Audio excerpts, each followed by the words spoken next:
sell December, when those hypercores fulfill, I will drag those hypercores from my item hanger into the to sell December folder, and I'm not going to think about what's in that folder until December. I'll check back in on those items, how they're doing on the market, how are things, and then I'm going to see if it's time to sell.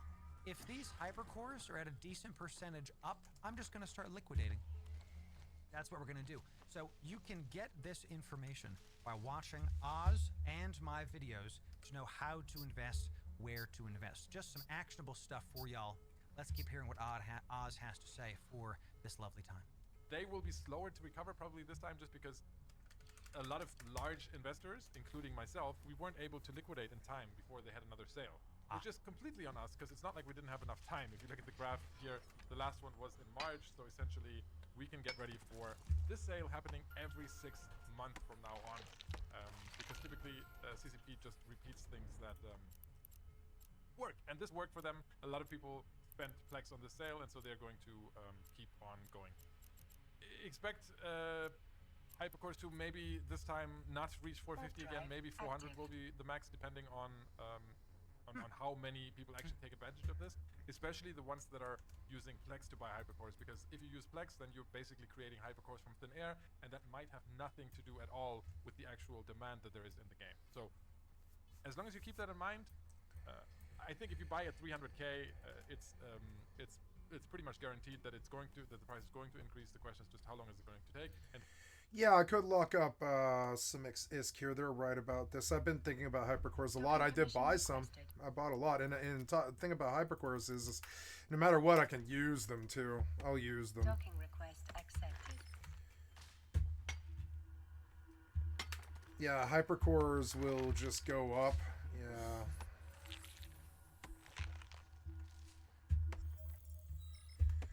And then you just double your money, basically.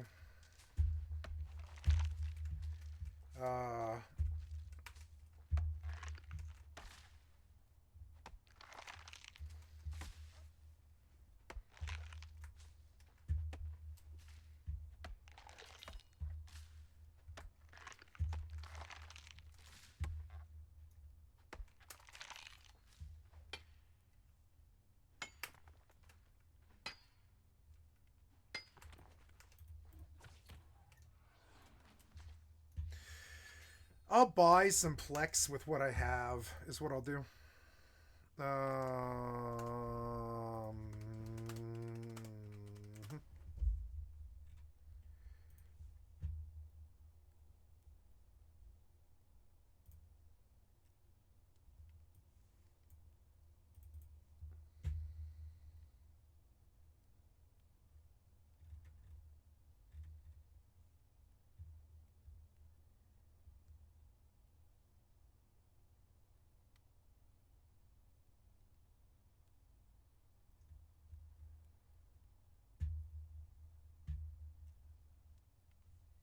'Oh my god.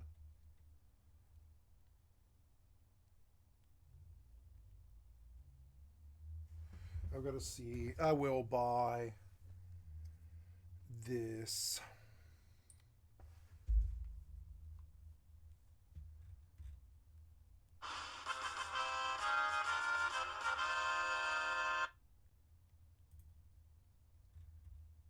Ten skill extractors, 1,000 Plex.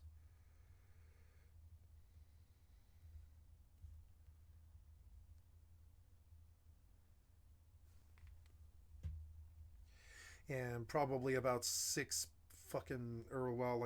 billion in skins.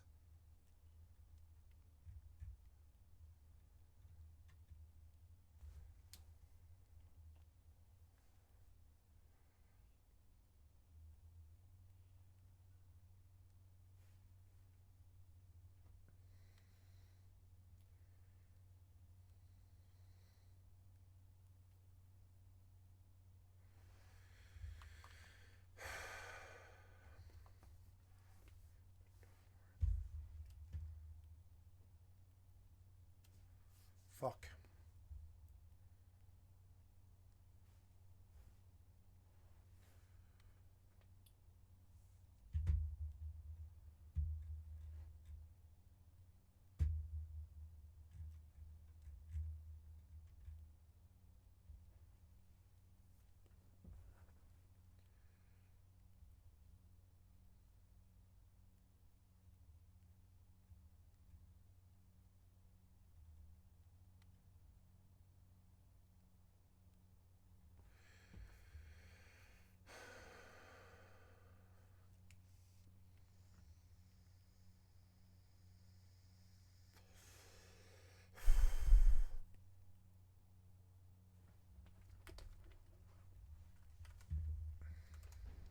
Now, why did I die? Oh.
Oh, we have 30 days to do this? That works. Never mind, I'll buy this on the 1st. Yeah, never mind, that works. I'll buy this on the 1st. Yeah, hey, that's cool. Yeah, it'll be after Halloween, but yeah, I'll buy the Savant Bloodsport pack. It lasts 30 more days, which means that, yeah, coming up here... Or no, I'll buy it on the 20th. Fuck it. I'll buy it on the 20th, but I'm not buying this today, no. But today... I do want he is right about the how much was this? Oh, I can't do that, but yeah, that's all right. That's good enough. Yeah, we will buy.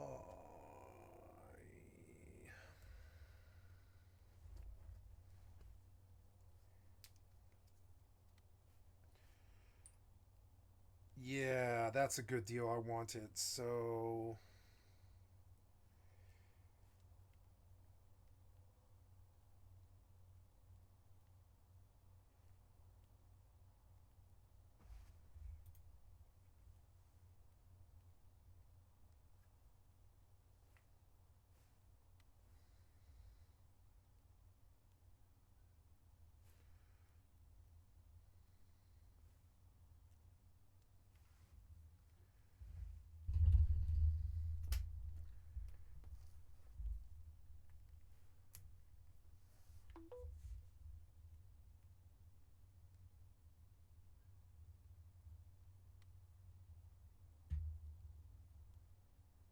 oh, I feel like they're kicking my ass with this sale.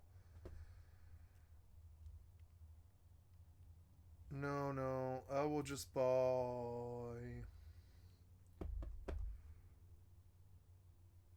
Yeah. No, I don't need this today. I don't need to buy hypercores right now.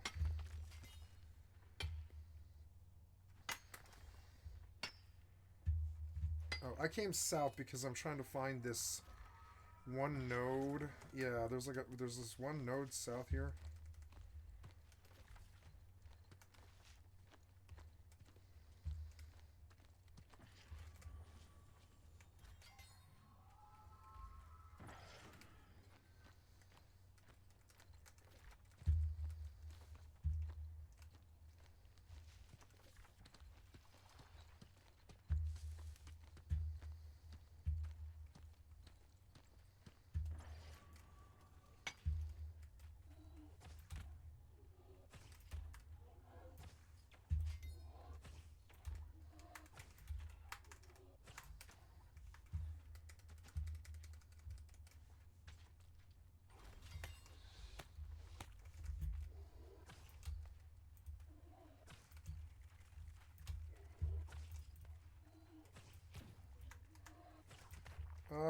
Get off me. You're so annoying.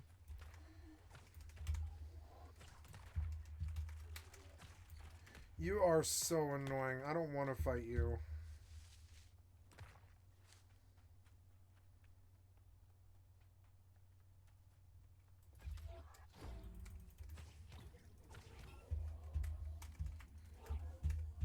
You just didn't want to cast it or what?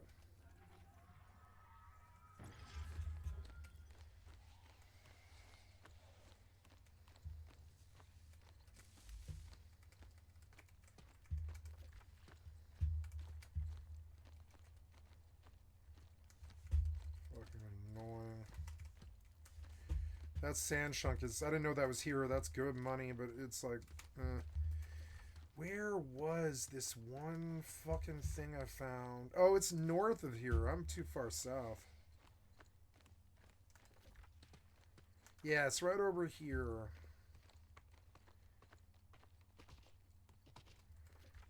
I try to remember. There it is. There it is. You. Yeah, life moth. Nice steady source, right? So let's lay a marker here, just, you know, so I can remember and come back to it. Yeah, I gotta remember, like, on the mountain, it's just north of the tip of the north of the western tip of the mountain, north of the western tip of the mountain, north of the western tip of the mountain, north of the western tip of the mountain, north of the western tip of the mountain. Just a tip. I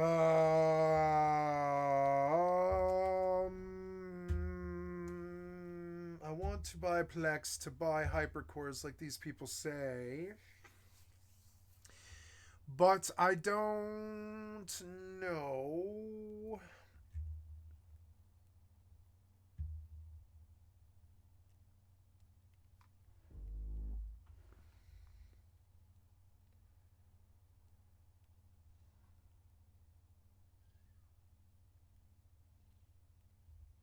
Yeah, come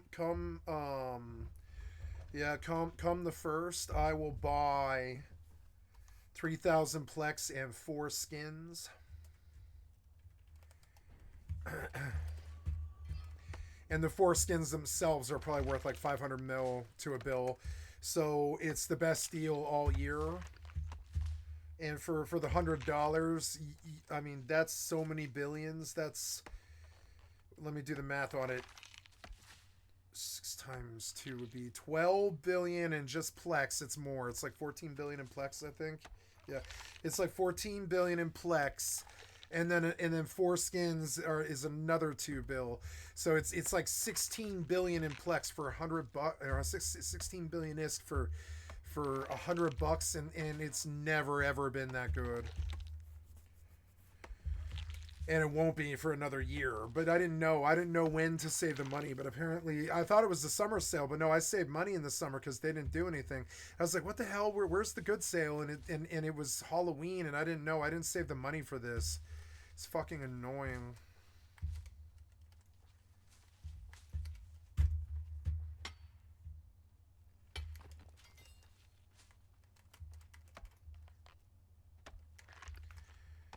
Yeah, with the Plex.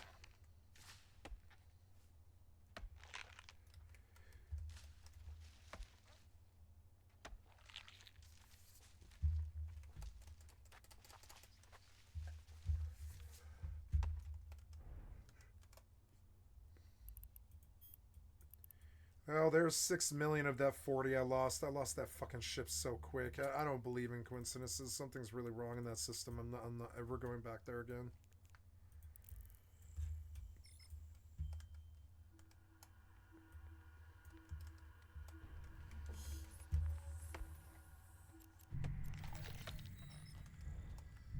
I guess I'll bump it to medium.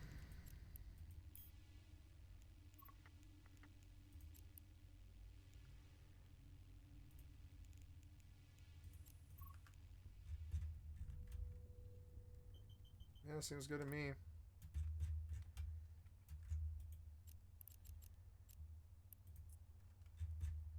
Warp drive active.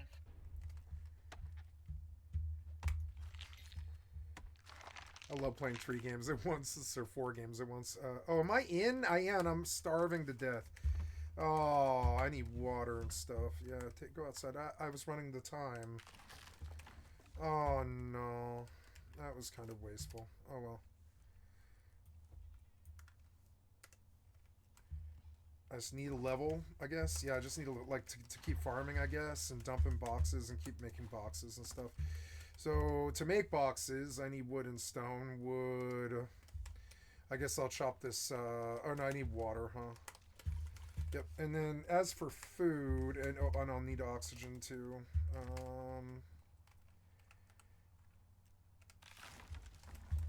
Yeah. I guess I don't really need to put like seal, but it like feels better for some reason.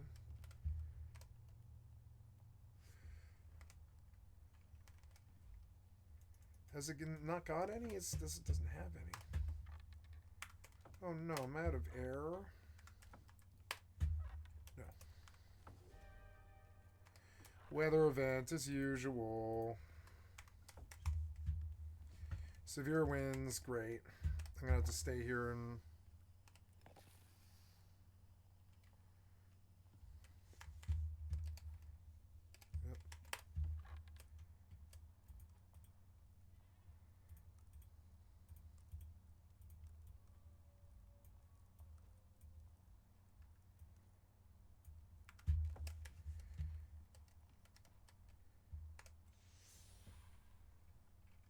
good, and then and now we put you in, and now we do this, and I don't think it's gonna break my house apart, right? It's severe winds, but I don't know. I'm not seeing anything yet. I will worry about it if it looks bad.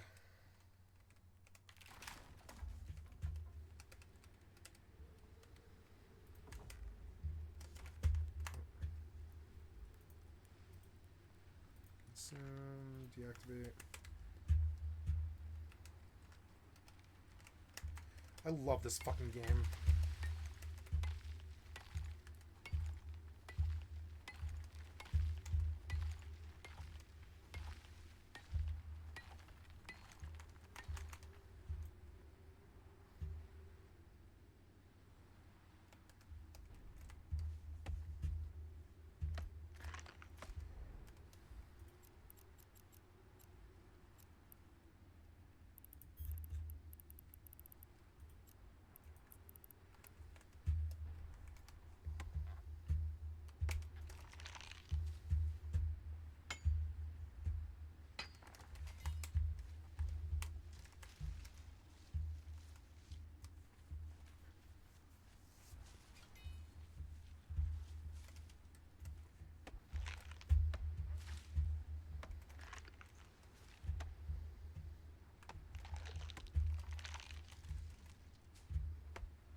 I am thirsty, and I believe I will mix a drink.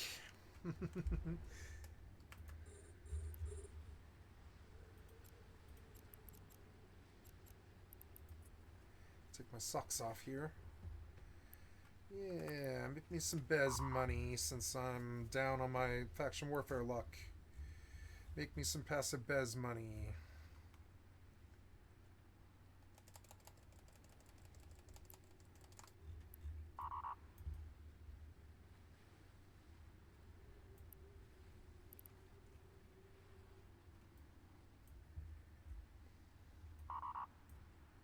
All right.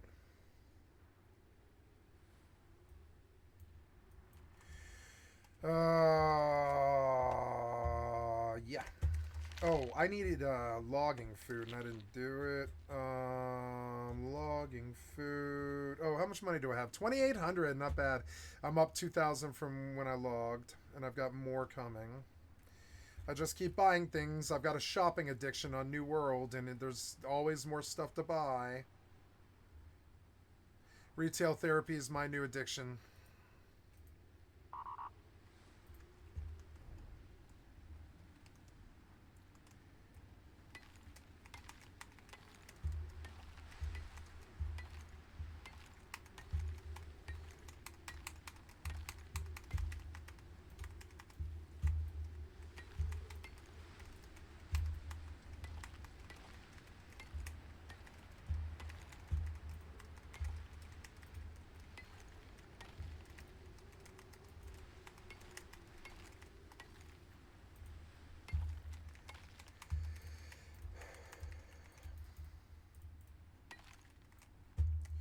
Exposure. I'm about dead. Am I too full or what? No, I'm dead. Oh my god, fine. It's alright. And my house isn't going to blow down, right? I don't think anyways. Hurry up, you. It's fine.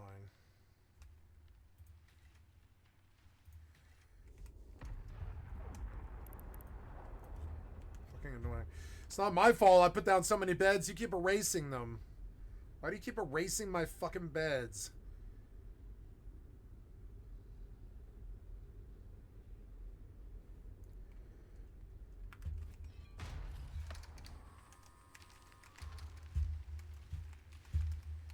Well, at least I'm close.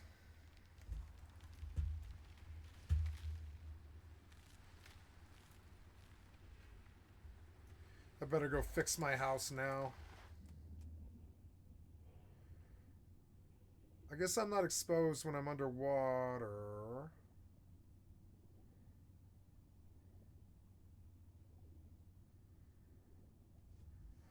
Yeah, like there's no such thing as air, right?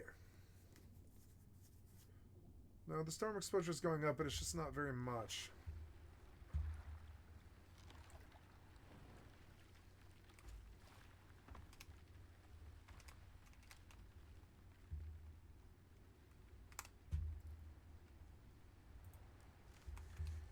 Okay, so I guess I better go repair the house. Oops, shit.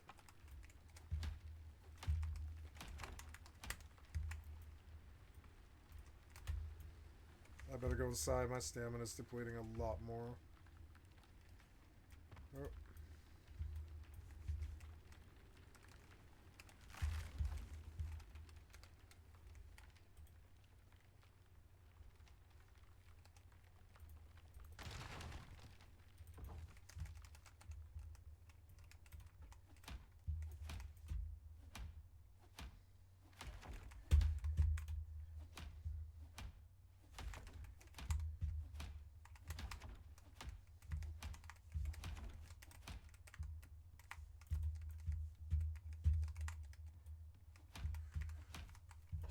It's still severe winds, but it's ending. Oh no, did I lose anything? Wait, it held, I think. No, it held. It held. Hey, I didn't lose anything, I don't think. Did I? No, there would be remnants if there was.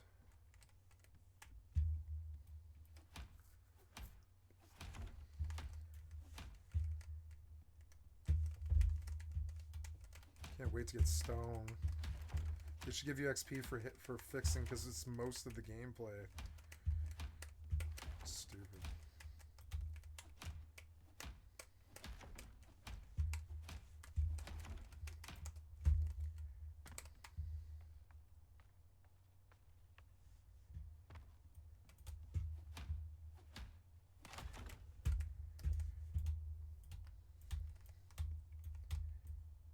Low. Oh, it's broken.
Pain in the ass repair. Okay. Yeah. Any here? Anything? No. And yeah, we started to run out. So I guess I'll go out looking for air.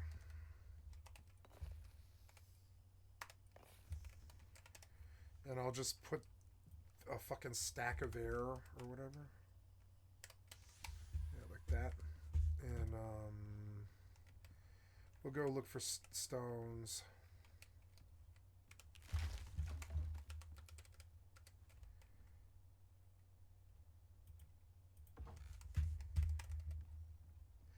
I'm going to pause now, so I'm going to log out to character select and do some other stuff.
Oh, look, over there's there's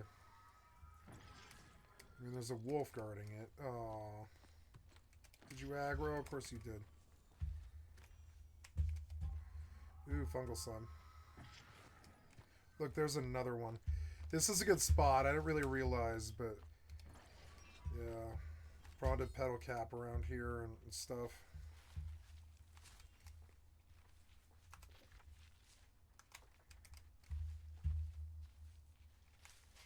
Love farming here because it's just to take a step, you're at some other node.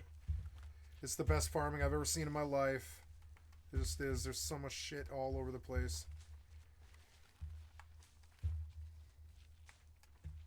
Reminds me of that one WoW place in Mop with all the gold. I forget the name of it. Mogushan Vaults or something. I forget the name, but yeah, that place was just insane. I've never actually been there because I didn't play Mop in a raid. But yeah. Okay, so you are here making sales of ingots at 3,000, hopefully, because I don't want to sell them for any less than that. Wait, are you failing? Yeah, you are failing. So you... I guess she can act as a storage right now while her sales go. I will have her take possession of everything else that that other character has. And... that's going to be annoying. Like, really, genuinely annoying. I'll have her go to the D box here, so she at least has storage. She has storage, which is good. You know? Yeah, she's got all that crap that she needs to sell, but I mean, I'm going to just put all that stuff away.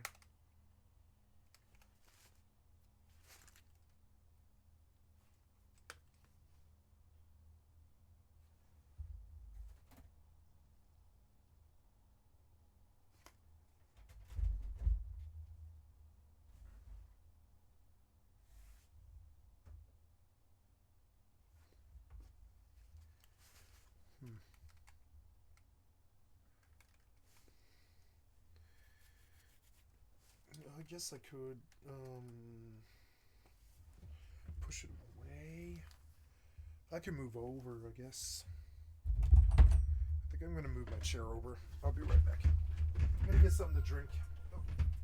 Yeah, I forgot I'm out.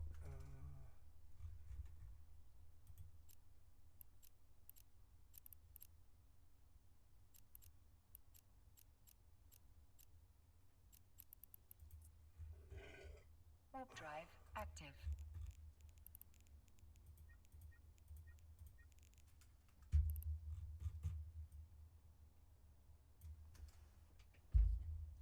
Okay, gotta get a drink here.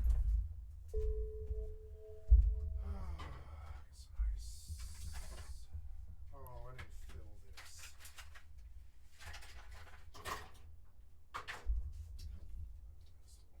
Why do I have chocolate there? Chocolate. Docking permission requested. Docking request accepted.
It's gonna be annoying, but we'll take a look at transferring items over.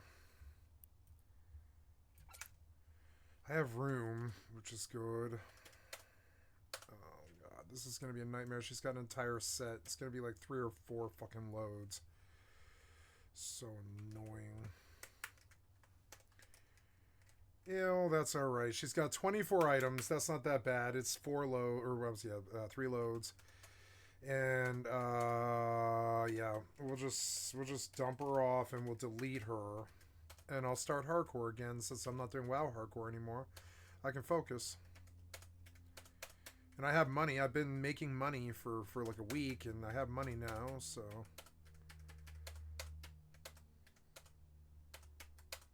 gotta remember the gill. I do that now. Just fucking make sure, you know, I don't forget it. Okay, so I'm gonna go back over her here and dump.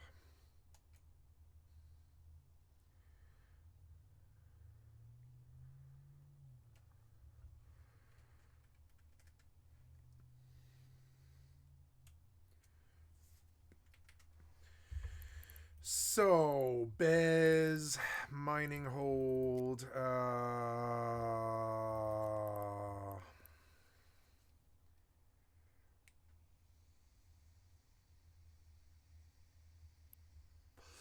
think I'll take Thief to 75 on hardcore.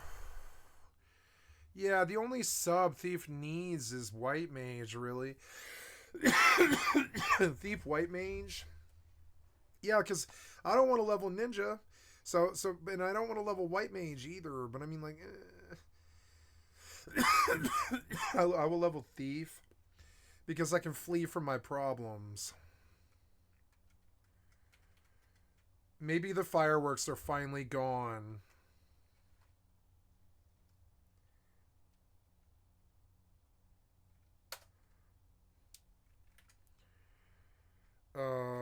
Yep. There we go. Okay, we're going back out. Yeah.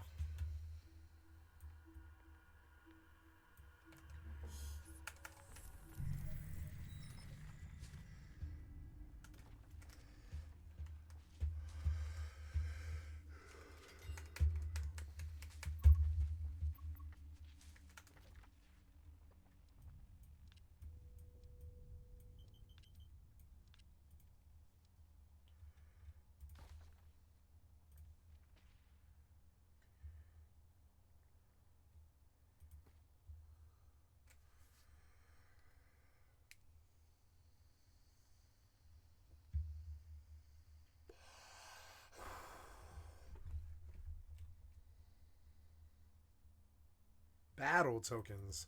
Wait, what battle tokens?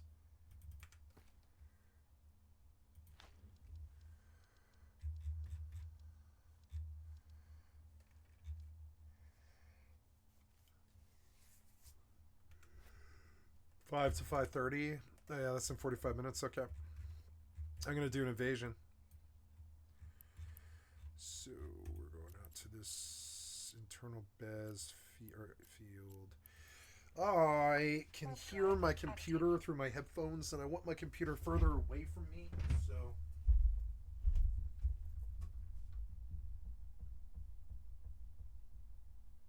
Yep. So what do? We take the computer and we move it as far away as possible. Messing with it, yeah, like that, and then we pull the chair over like this, yeah, and bring the mouse pad over. These grapes are no good. This thing, and finally the mouse pad and the table. Oh, there we go. And the table, which I can hear the damn computer.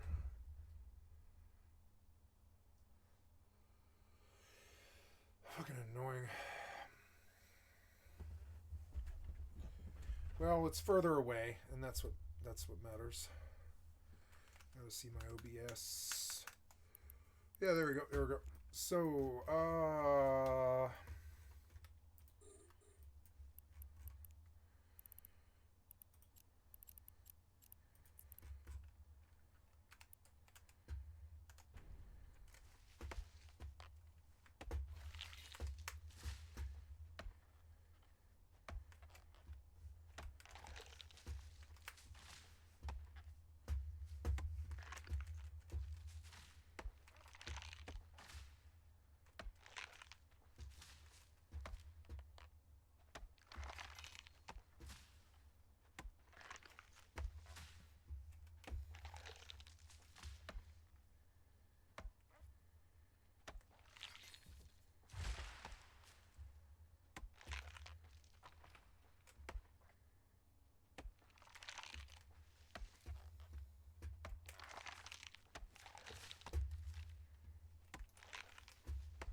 I like mining Posh Van.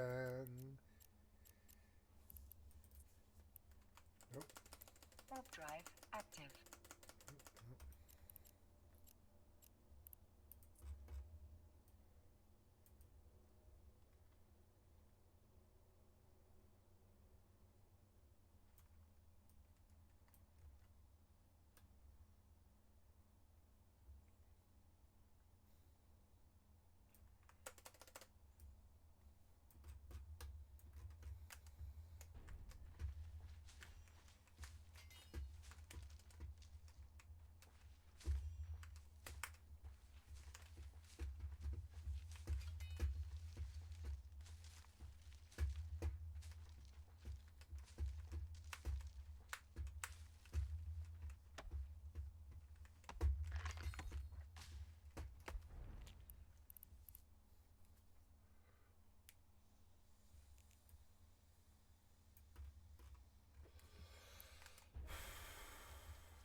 Very concise.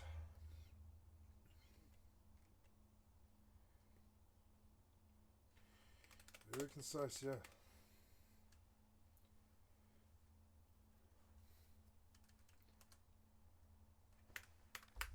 Very concise.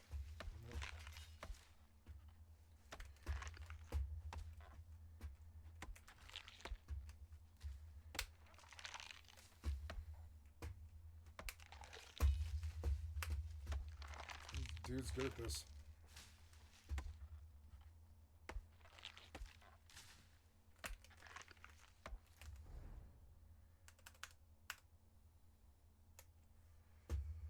Plex. No, I will not buy Plex until the 1st, but I will buy that Halloween pack, and I'll think about it all month, and it'll give me something to do. Something to wait for.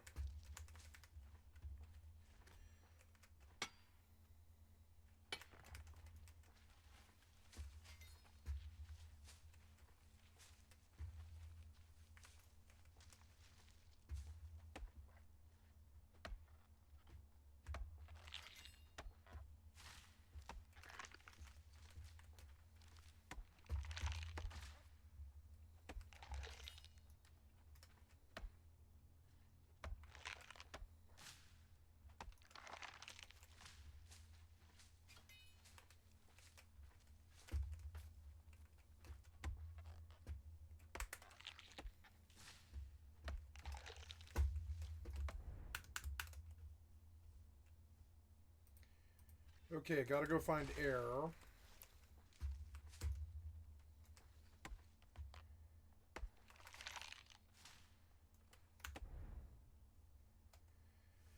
I think I should make bow and arrows because it kills animals pretty quick.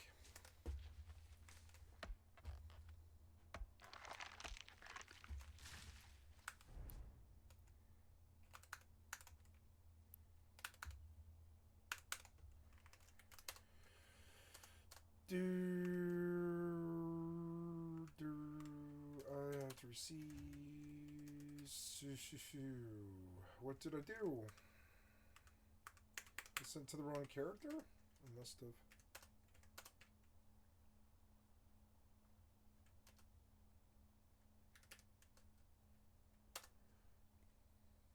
I sent to the wrong character, huh?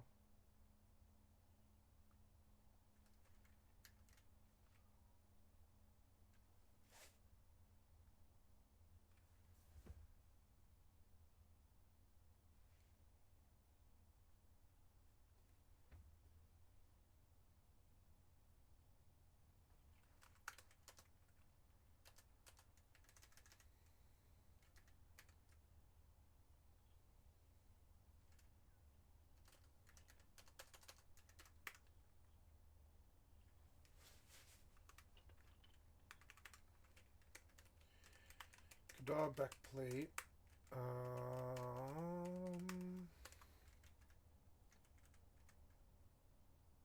tunic +1, but where did I send this money?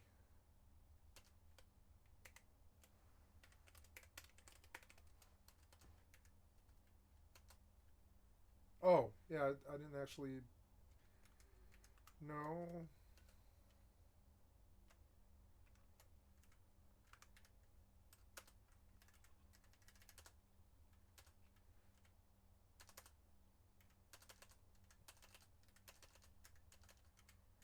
I sent it to the wrong person.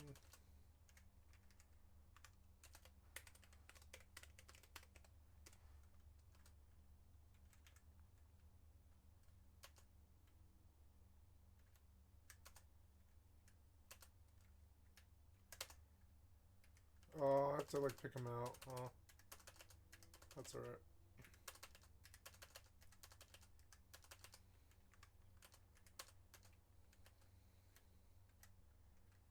Why can't I send any of that stuff? Oh, because I'm equipped it. Okay, the first thing is the money. Oops. Then, yeah, we'll just send all this stuff. It doesn't really matter. She made a little bit of money. And selling the stuff will be good. I guess I could send a load to my main to go sell. But she's in Mora, which is kind of annoying. I don't know. No, the other all can handle all of this. No problem. I sold everything. Okay, so now what? We're in. I want to go search for air. And I haven't been that direction, so we'll go that direction. How's my inventory? Bad.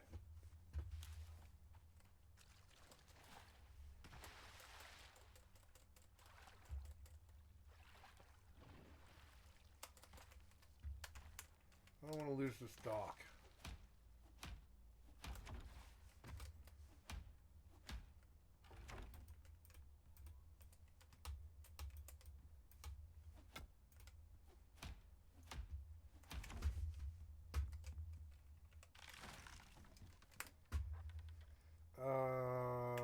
Yeah, existing,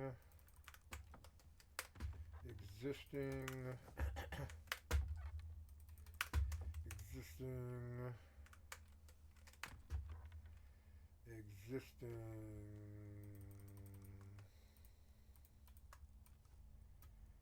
let's go down.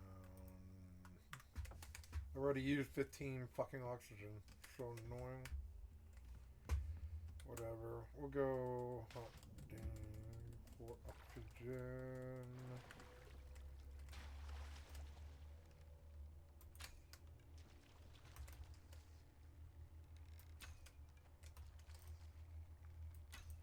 Why is the combat so ghetto?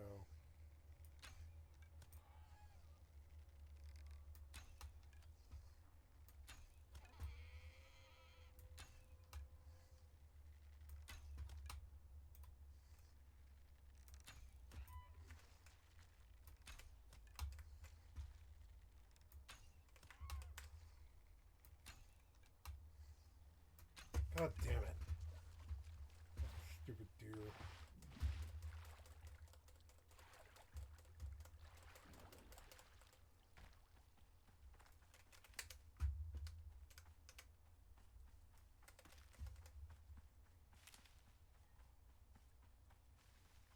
Need air.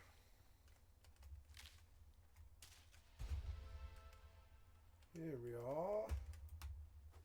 Level 12. Excuse me. Required level 15. Required level 20. Gonna go to tier 2 and buy this contact and orbital exchange interface. Fireplace, but I want...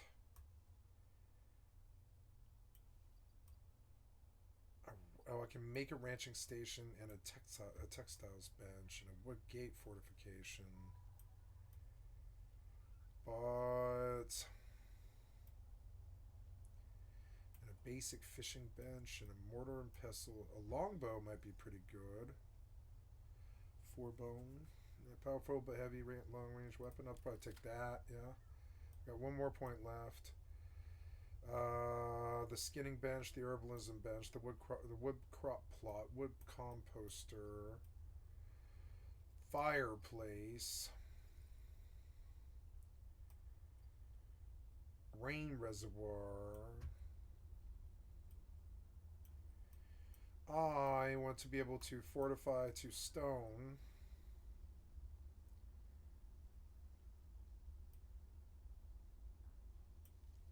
Water bomb.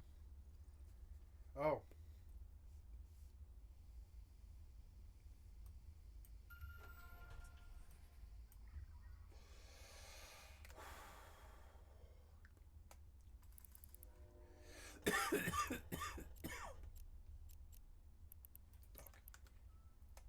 Warp drive active.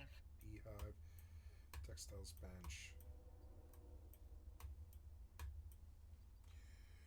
Stone building base set will require 15.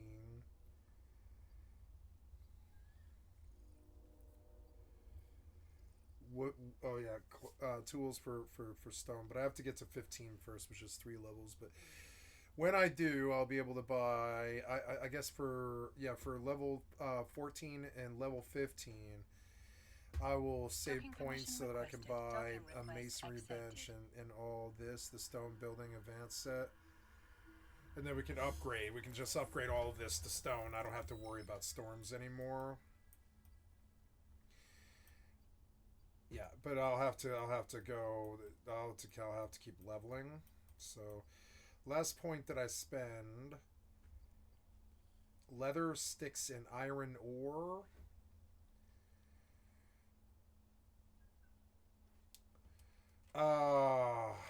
Iron ore. I don't think I've even seen any. So, we'll... Oh, wow, you can do a crossbow 15. That's interesting. So, but, let's go back to tier 1. And just buy out anything that we need that's, like, crucial. I guess I can make bow and arrows now. Oh, God, it's late. No, I should spend the point, especially the talents. I have 2 points available. Seasoned logsman. Chance to instantly chop up a tree. Nice. Reach the bottom of a talent tree. Reduce damage from falling trees. Ew, I don't know. I don't really care about that. Rockstar. Increase stone from mining. Since I'm doing that, we'll do that. That's good. I got to the bottom of the wood chart. So now we're moving the stone, tech tree, and the last thing that we'll buy... Here's a basic fishing rod, but I don't need to do that. I can just go shoot the fish. I don't know what rope is for, but it's locked for some reason.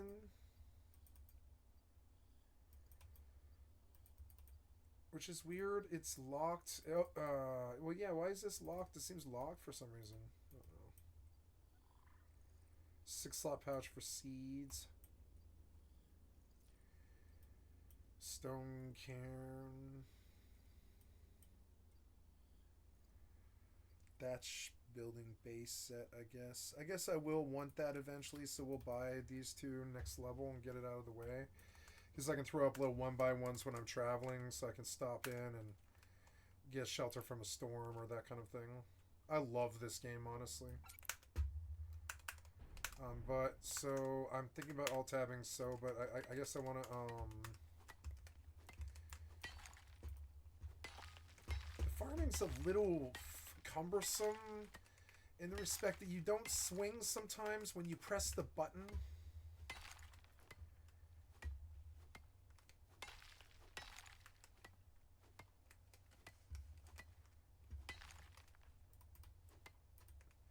I think there's like a oxygen thing that I missed maybe, and that's kind of a thing. I'm not getting anything.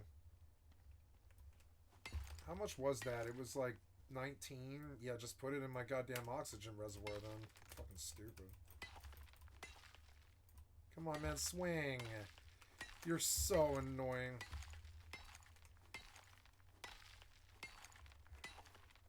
I wish it was a toggle.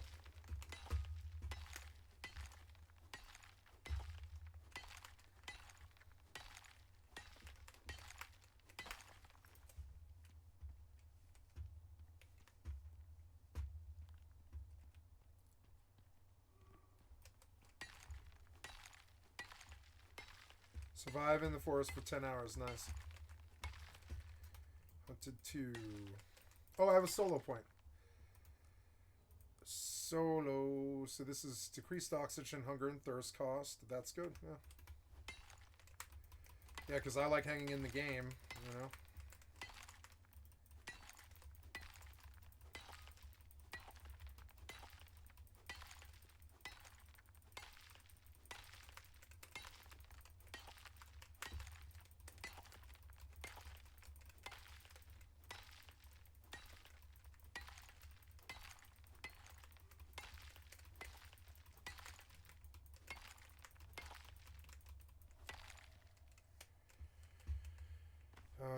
Gotta find more oxygen while I'm out here. So I'm gonna glance around, just look for any low-hanging fruit or anything.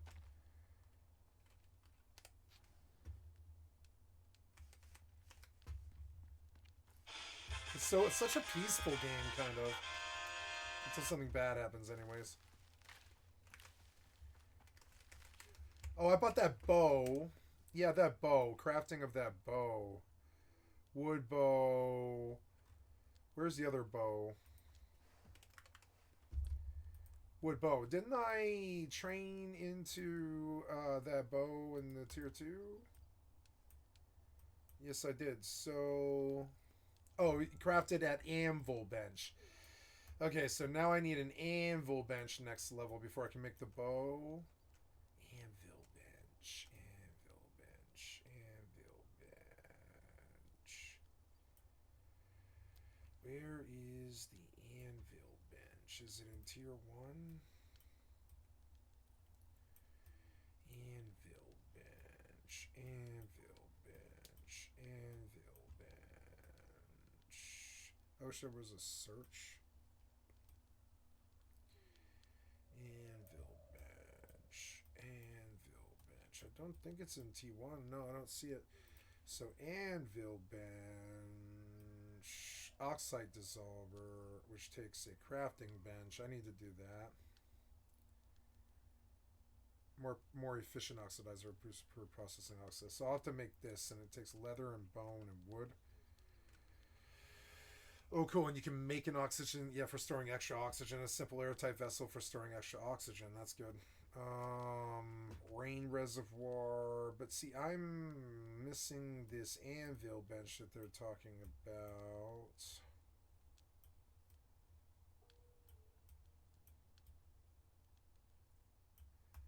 Scanning across the top here, and then I'll do the bottom. Where is this fucking anvil bench? There's so many things.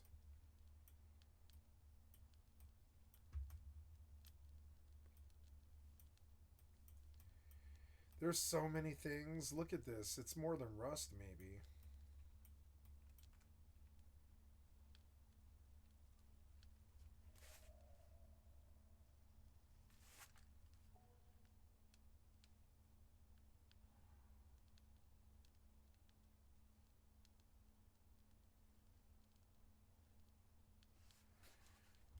The computer's making loud noise. It's annoying.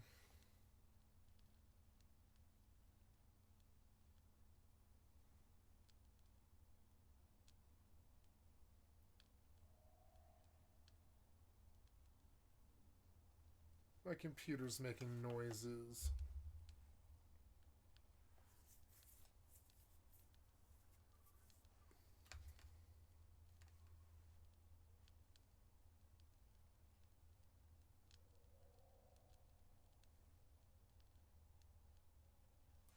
Well, it'll tell me if there's a problem.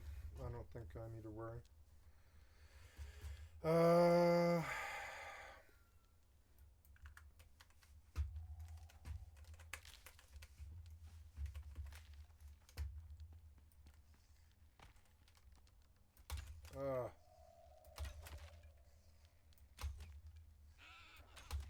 Itched.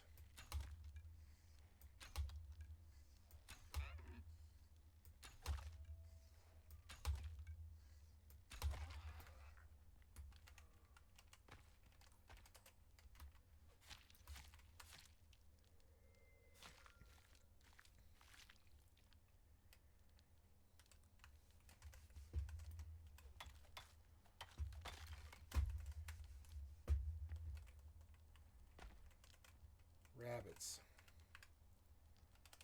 Are they like roided?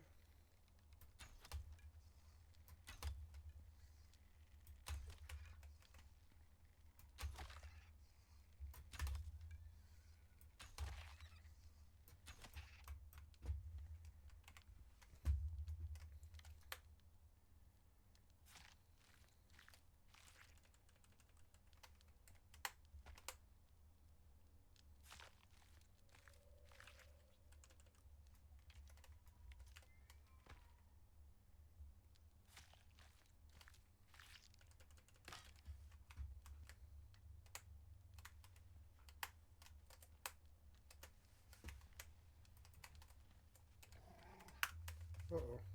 Oh! Wolf. Oh. Oh, run.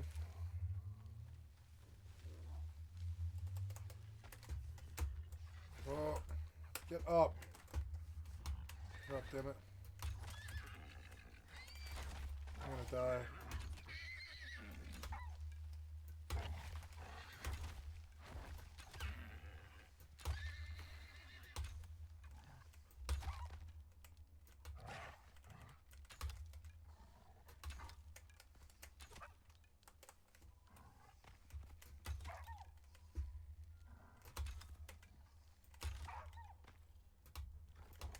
Oh no! Oh, I'm broke. It's broken. It's broken.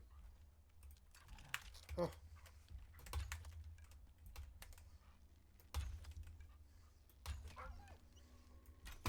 Fucking annoying. But I lived.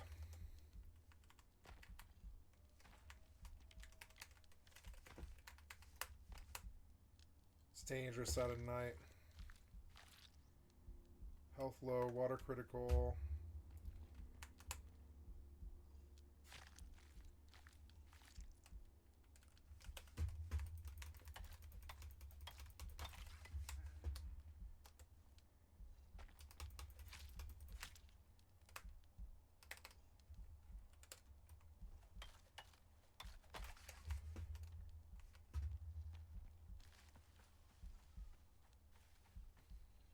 Oh.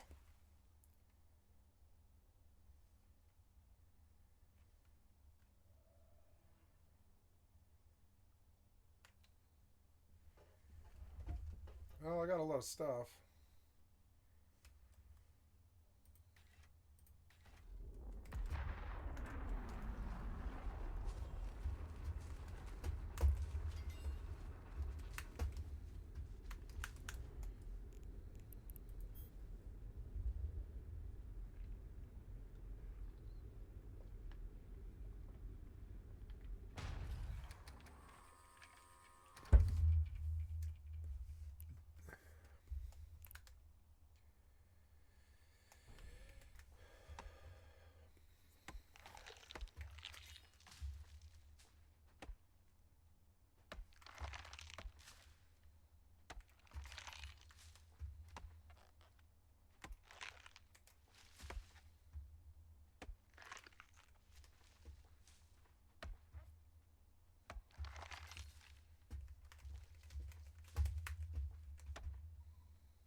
south of me.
Yay, Life Moth.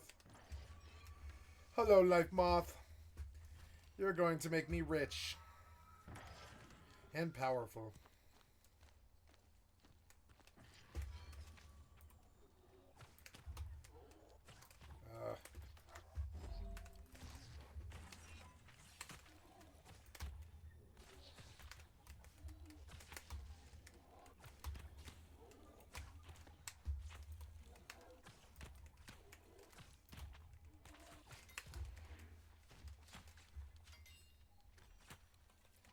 Ooh.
How long are you willing to wait for that payday?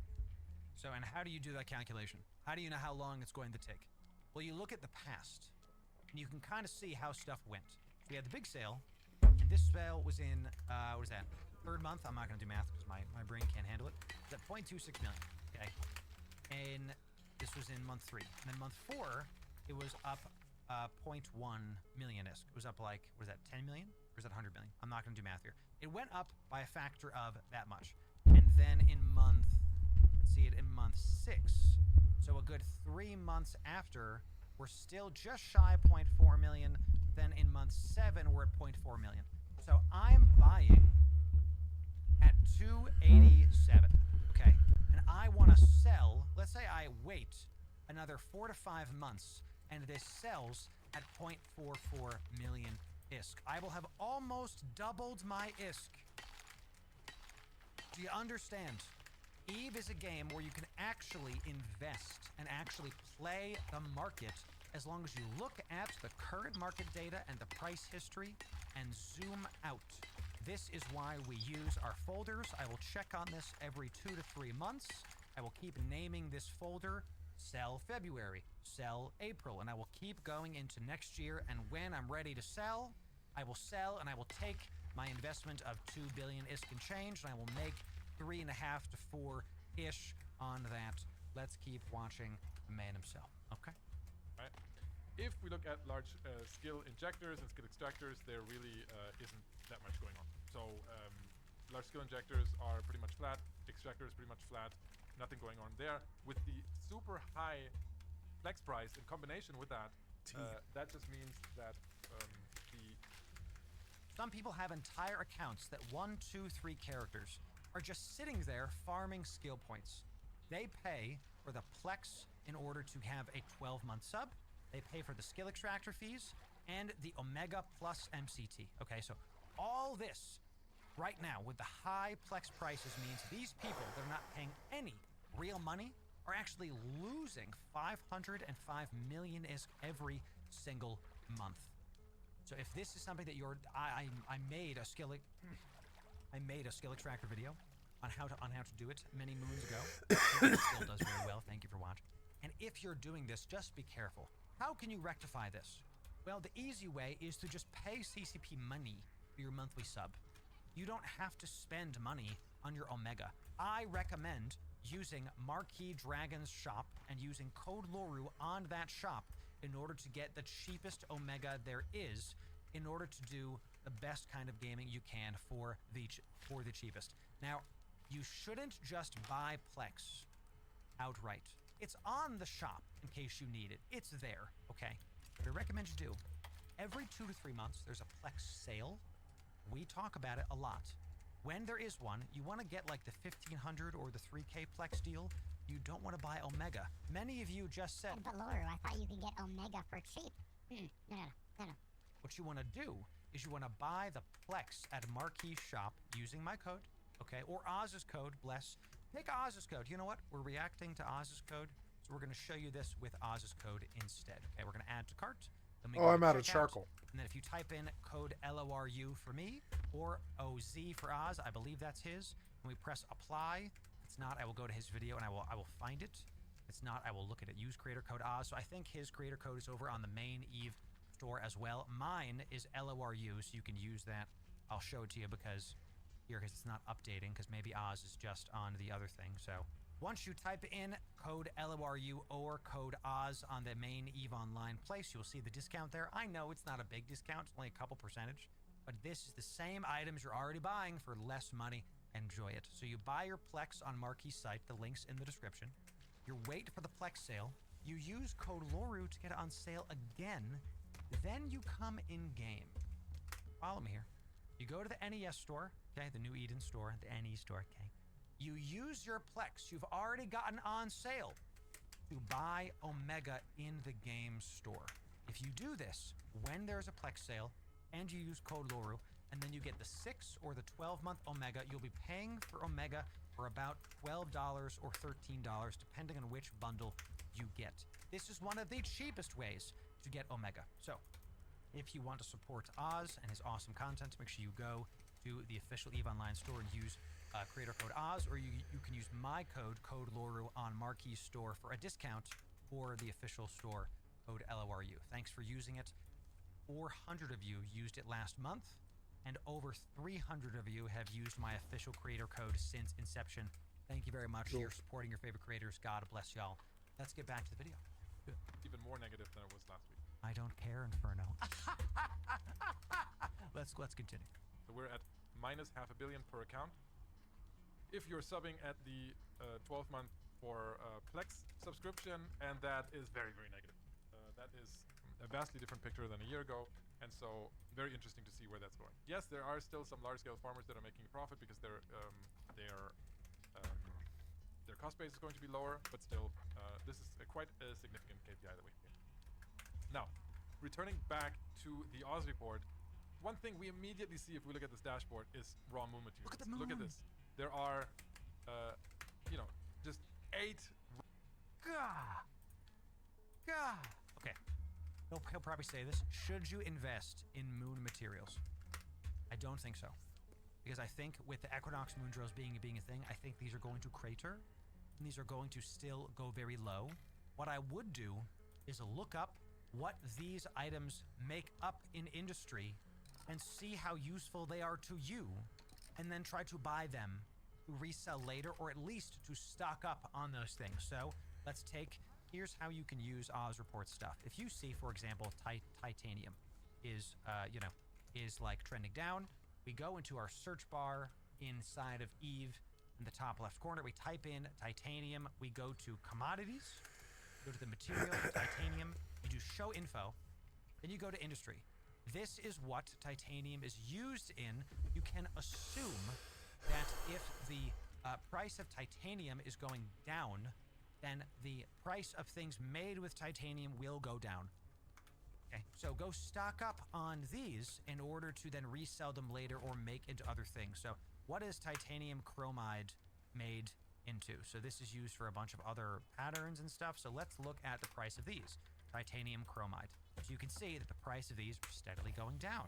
Okay, these are going down. They used to be 8,540, and now they're bottoming at 5.8. So they're going way down.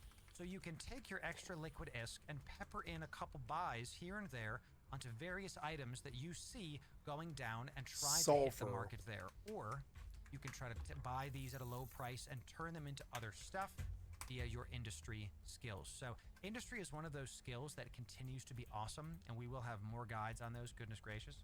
Because Eve is such a deep game, I guarantee you, the deeper you go into the industry rabbit hole, the more ISK you will make. Okay? Oh, okay. Raw materials from R4 to R8 and higher, dropping at least 12% and some of them 25%. On average, moon materials dropped 10% in price this week. And that is This game is so massive. good. Consider the fact that the daily trade volume is 360 billion. It's the second highest raw material category after basic minerals, and it's the basis of pretty much all tier 2 manufacturing and more in EVE Online. So having a So it's the basis of most of tier 2 manufacturing as well. Now's the time I would also go stock up on your favorite T2 mods. Go buy your favorite T2 modules, right? Like, let's go see. Let's go look.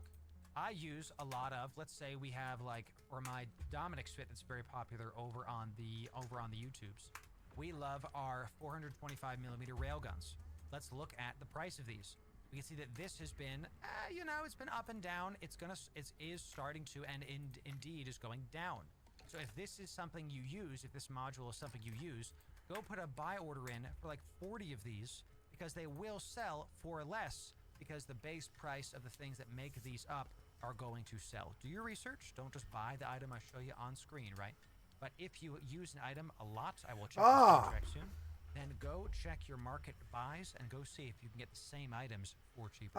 Okay. A 10% hit on those prices is, really good or really bad depending on where you're at. We'll make one more. It's going to lead to cheaper ship, certainly. And there's my air problem solved quite a bit. Going to make mining moon materials less worth it especially if you're doing it manually and not through the Metanox moon drills. And Okay, so now we have a full oxygen. Safer is one aspect of, And we can even... of people either... Oh no, is it either storm? panic It is a selling storm. because that's what they're expecting, or Damn it. keep these materials entering the system through... See, we just covered in a recent video how the moon mining changes with the Equinox moon drill, making it easier to use it, making the skyhook harder to raid, making the base of all of the Equinox focused materials more prolific for the defenders, not for the PvPers. It's much harder to PvP those now, right? That is of course going to have an impact on the market. And if you want to make sure that you're making the most ISK with your EVE investments, and if you're like EVE poor and you don't know what to do with your investments, these are the kind of videos for you. Okay, this is why we're doing this. I hope y'all learned some stuff and pick up knowledge as we move forward. So let's keep this going. Metanox moon drills. To me, I said this earlier on stream, a 10% reaction is too big for it to be an organic thing. It's definitely panic selling. And so one aspect here is maybe have a look at some of these that were sold just too much. Leather, right? fiber, and so, bone. Yes, as Ethar Tepa4 pointed out, certainly so skyhooks are the ones that got directly implemented or impacted this week of in terms of getting safer. Metanox overall operations are cheaper though, and if nullsec doesn't have to focus on defending skyhooks all the time, then they might have more attention to defend their Metanox moondrills active. So That's a really good point. Oh my god, I didn't think about that when we were talking about. Oh my god, dude, that's such a good point. everyone playing Eve is so freaking smart, dude. If you're not spending as much time defending your skyhooks, because they just made skyhooks harder to raid, they're doing other things, right? And including defending their Metanox moon drills. So if skyhooks are not going to be as raided as much, Metanox moon drills will have the things that are causing the moon rock prices plummeting. This price will continue to go down. My prediction is you will see these moon rock mats continue to go down. It is going to cause a very big ripple effect that is not going to stop for many months, especially with the ISK injection. Okay, spare oxygen container. In this video from Crimson Harvest and then Winter Nexus coming up very, very shortly. We'll have a bunch of guides for those two.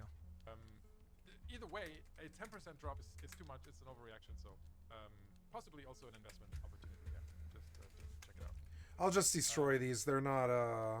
Yeah, let's go back to the Oz report dashboard.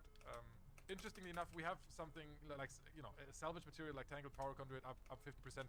That is for an isolated incident. That is not tangled power conduits are for tier 1 rigs, right? That's more an isolated incident. Tangled power conduits. Tangled power conduits. So what we do whenever there's a big unit that we see here, these are Tech 1 salvage. Wait, maybe I can just upgrade now. Up a lot right now. We're going down a bunch. These are probably used in some kind of sovereignty crafting or something. It's just starting to get picked up a bunch. So if you're an explorer, if you're a salvager, and you're sitting on a bunch of these, I would go sell them now. I would not try to necessarily craft these. They're literally worth nearly double the price that they were worth before. Yeah, well, sorry, not double. They're worth about 10% more. They're still trending up. Not a massive price increase, but with these little items, if you've got a million of these sitting around, that's a big margin. I would sell these right now. Don't just right-click your item and press sell.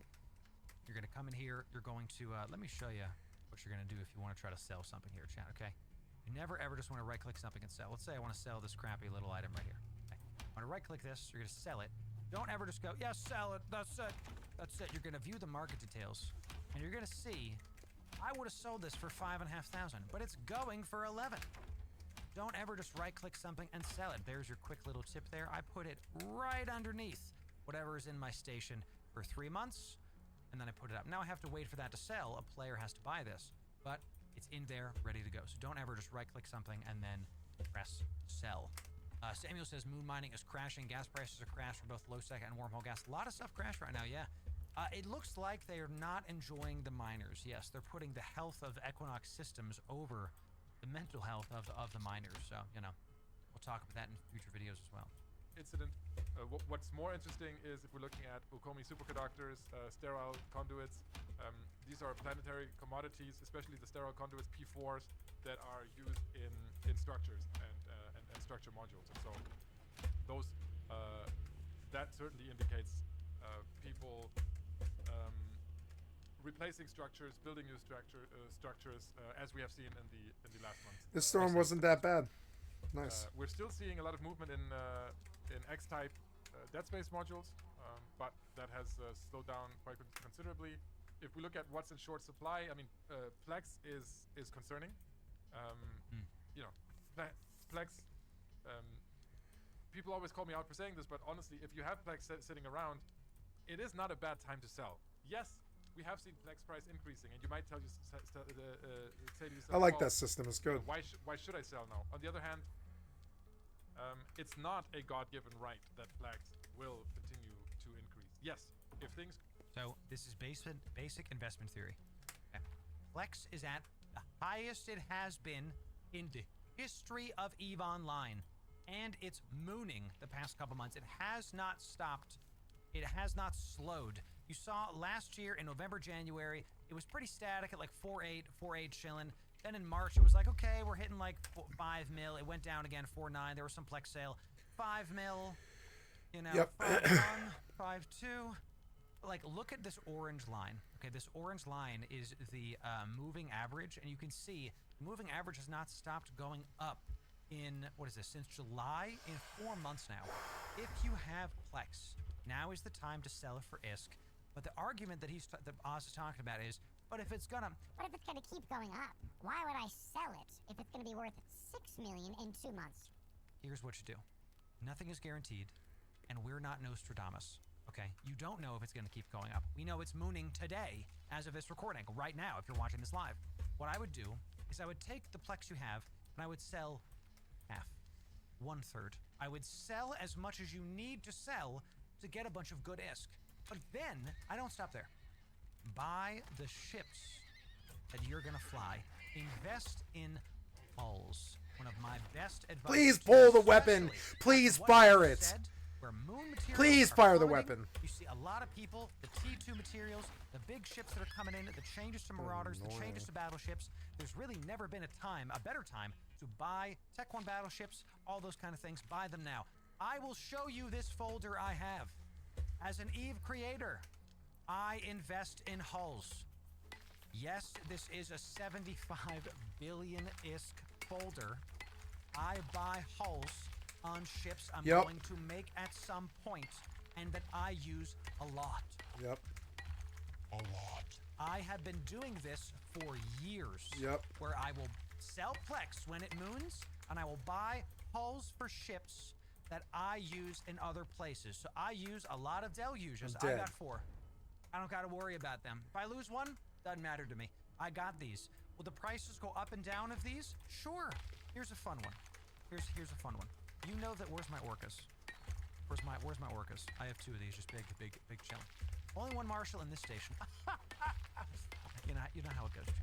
Orcas have been really weird, where they're 1.8 billion, and they're chilling around 2 billion.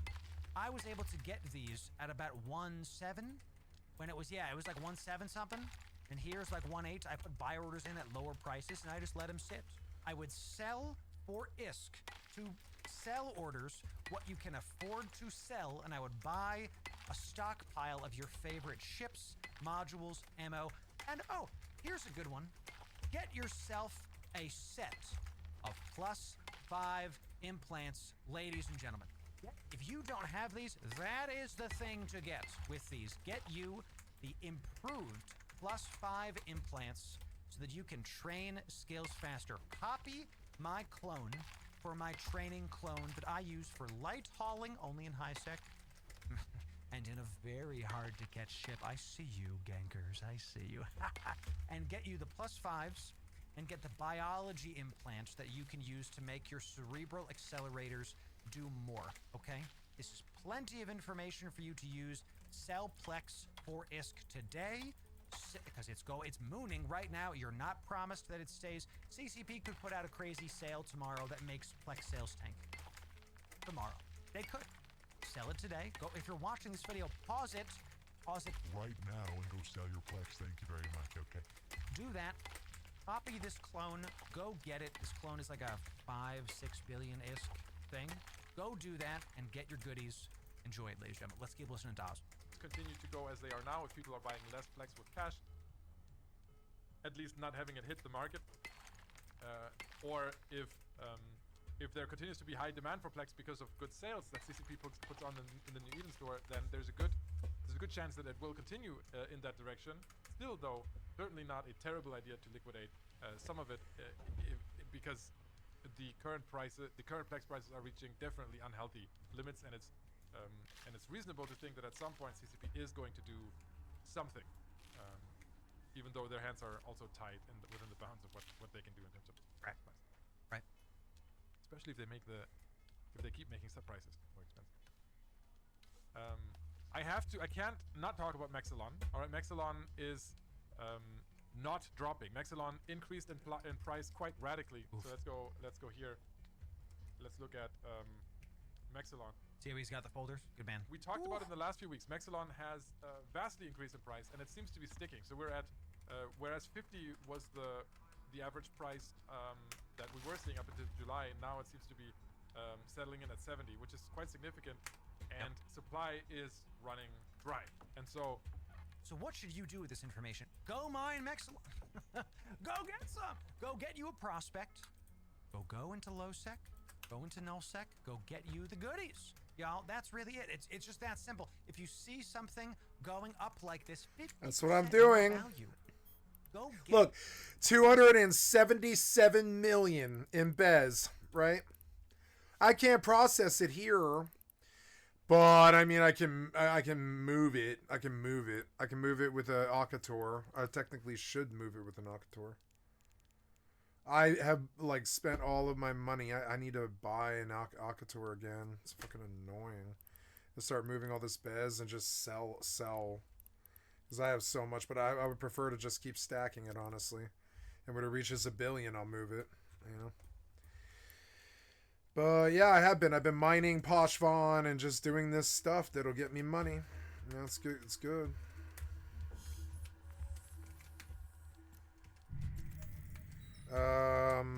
I was over encumbered. Now I've got gaming meat.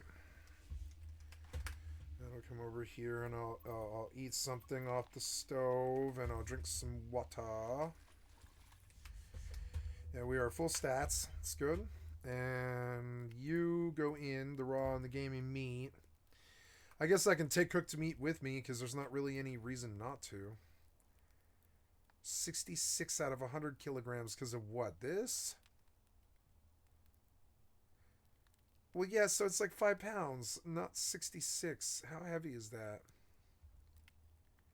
Oh, yeah, the water skin. I forgot. Yeah, I want to,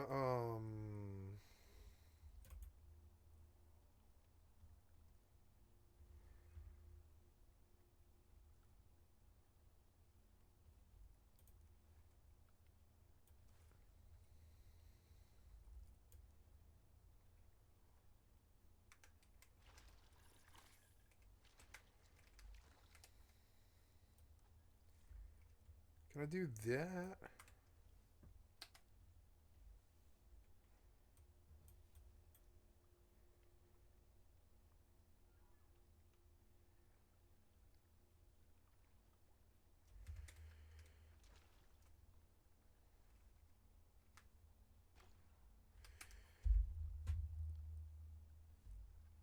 Oh, wait, did you drink? Oh, press E. Oh, hold to drink. Press to fill container. Okay, there we go. Okay, I've got crappy water that'll give me a disease, but I mean, I've got water. I got food and stuff, and yeah, you say weight is 66 out of 100 because of what? That? I don't see why that would be 6. Oh, it's because of the stone. The stone. Alright, stone. The next thing I want to do is I want to pull some wood, and I will make a couple more crates. Crates. Oh, apparently you can stack these crates, which I didn't know. So let's try moving it. Right?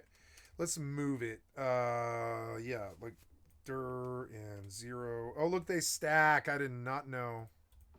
Fucking awesome. Yep. Three a thing, huh? Okay, well, we'll pull the materials and move these boxes. Fucking sweet.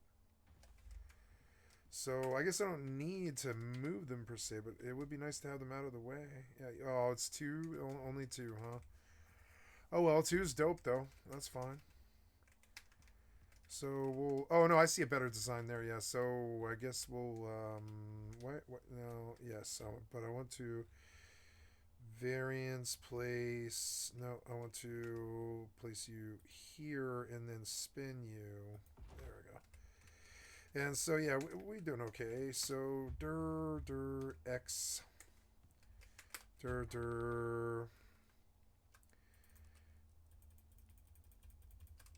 Lots of stuff. Water skin and all that. Yep. And now we are down at 36 kilograms. Yeah. Which is good. We'll pick up and we will drop everything but those things. Later on I'll get seed bags and I'll consolidate all these stupid seeds. But I need to figure out what crafting that crate is. It's like... Medium wood crate is fiber and wood. Okay, we're going to pull fiber and wood, and we're going to make like, I don't know, we can do 2 there. Or no, I guess it's better to do them like that. So I guess I kind of fucked up here. That's okay, though. So we'll pick up this guy. And then we'll move them over, I guess. Yeah, we'll like move over. Or no, I guess I'll dump here and I'll pick up the box itself. Yeah, and then come down here and do 9 and we'll place right here, and then we'll spin until you can fit. Yep. And then we'll pick you up and put you over somewhere. Oops, wrong one. 9. Yep. And then we'll come and we'll put like we'll try to get you to no.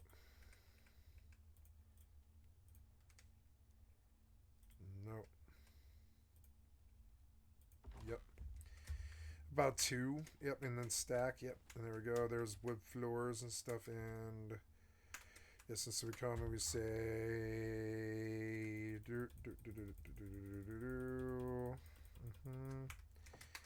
and then we go dir x dir.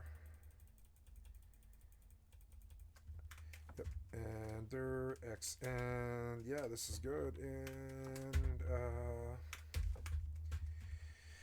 so yeah, more crates. I'm gonna need wood and fiber. Wood and fiber, and we will make 1. Let's see, 1, 2, 3, 4, 5, 6, 7, 8, 9, 10, 11 crates. This is 3. What I have, so I need more wood and fiber, I guess. So fiber, wood.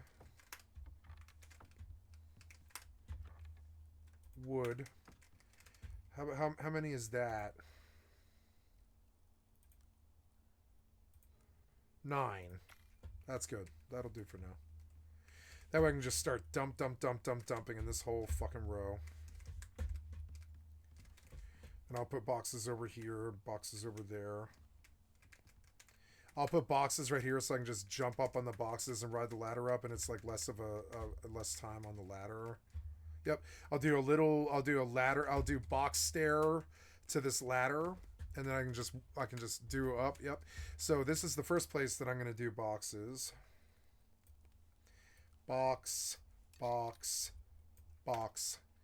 And we're going to do box right. Yeah, box right there.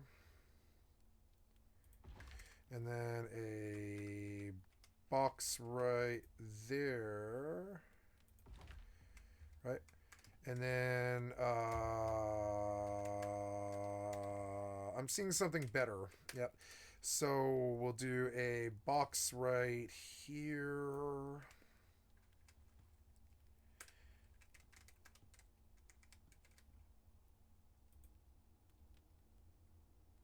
Nope. Oh no, I guess you can only stack them too high, huh? Okay, that's okay. Oops. Okay. Now we have stairs. See it? Stairs. Oh yeah, fucking perfect. Fucking real stairs. Nice. Okay, so box of stairs, stairs of boxes, or whatever, whatever it is. And then there we go. And then we're gonna come and put 4 more boxes down. 1, 2, 3. Can I put that there? No. And yeah. Box.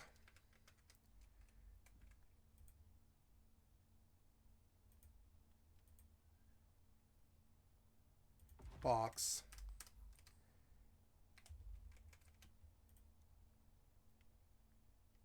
Box.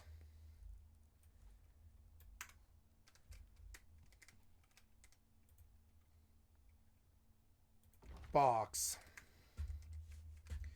Now we got like a lot, you know, we got a lot. Like, and I have another box. And I'll just keep stuffing boxes. I don't care. When I get bigger boxes, I'll break these and I'll make bigger boxes. Box. Yep. And your storage isn't shit to me. And plus now I can get to the second floor really fast now. Which is dope. I gotta say. Yep. Fuck the ladder. I don't like the ladder. I want you to take this ladder and move it. Maybe I could do another box. I don't know.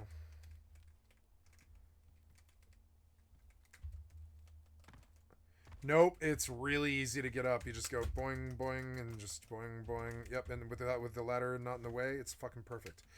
These I want to just, you know, break. I'm going to disenchant them because they're pointless. I don't know why I made so many. Oxidizer, deploy, drop, destroy, destroy. Yep. Destroy. Water skin provides the tainted water modifier for 300 seconds. Tainted water has a 50% cost a century. Temperature cooling per minute. Plus 10. Water cools you. Okay. How's my air? Air is great. We're doing better with the oxygen bladder. It's fucking sweet. And we have a water skin and food. It's going quickly, but you know, we got food. Next up, I need to build that thing that they want me to build. Oh, there's an anvil bench. Oh, there we go. So 40 iron ingots. But how do I make that? Contact device and orbital exchange interface. I need 8 rope and 15 iron ingots. So I kind of need to make an anvil bench. But I can make an anvil bench, but what I don't have is the furnace. Stick, wood, stone. Yeah, so we'll buy stone furnace next level. Okay. So now, what do we do? I'm going to put the wall away. Oh, yeah, I have a ton of shit on me, too. So let's just break the ladder. Well, I mean, it's annoying to make the ladder, so we'll just put it away. I have lots of room now. It doesn't matter. I love this fucking game. I really do. I love this fucking game. Okay, we're going to go do other stuff. So, return to character select. Yep, I don't want to run the time. And oh, yeah, I'm out here, huh?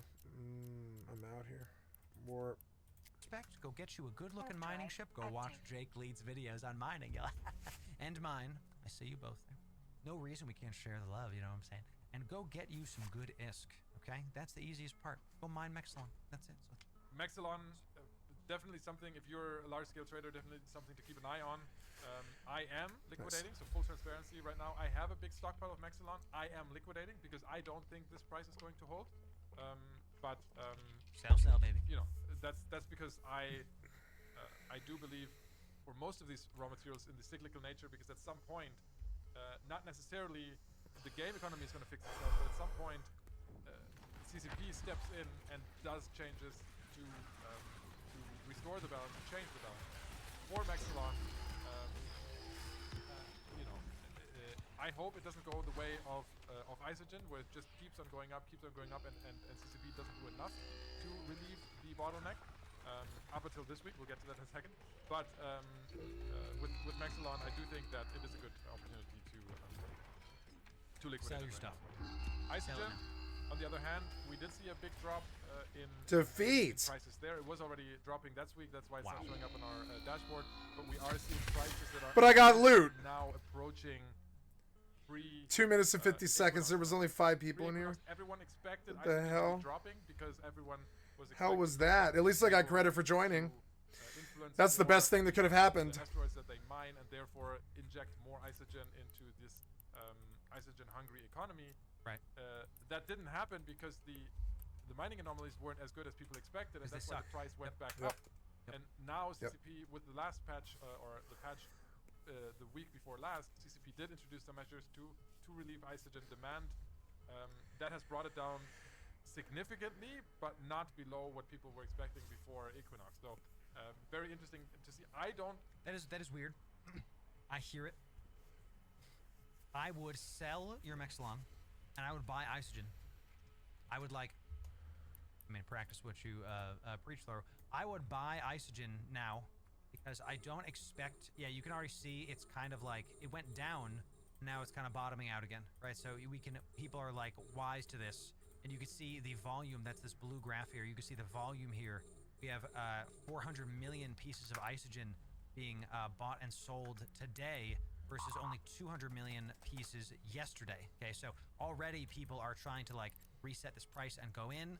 So if you are someone that uses Isogen for your crafting, various things, and I am, I would go in there and I would once again place a buy order for the good stuff. Let's do a solid, what is 20,000 gonna get me? That's 7 million, oh that's nothing, jeez Louise. 70 million, what is this, 700 million? Let's do 2 million Isogen. Give me 5 million Isogen. I think that's gonna be plenty. Let's do this for 3 months, and we're gonna have this within 2 jumps. Give me 2 jumps there. This is just what I normally do, chat, to figure out stuff. We're gonna look at this 149.2. Yep, let's do it. Give me a solid 1.7 billion. This is how you should be looking at your Eve investments. Is if you have a spare ISK and you Nice, see I got all that an loot, ISK too. with Opportunity. Ooh, 696 Void Buy Gauntlet. stuff with it and then sell it later. One of the reasons why I'm able to sit comfy at many tens of billions of ISK is because I play the market and you play the long game. The more you do that, the more ISK you'll have. I don't think that with the current parameters, Isogen is going to drop more. I think it's going to take a lot more than that. It's BOP though. But yeah, It's sad. Now Isogen at 364 buy is somewhere around here. That is, you know, that's not a massive change yet. And Instant to me, focus. it's still a little bit too expensive. So I am not Incredible. I'm not buying Isogen. He's not buying Isogen, chat. I'll buy it. Don't worry, Oz. Ladies and gentlemen, this video will be in the link description. I'm going to link it to stream right now. Definitely go give Oz a like. Go watch his video. If you want to see more videos like this, make sure you subscribe right here. All of our Eve guides are right here, guaranteed to make you space rich when you watch them. Enjoy. We'll see you in the next one. Yeah, this Thanks was very much, so good. This was so good.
Like they have ever achieved anything.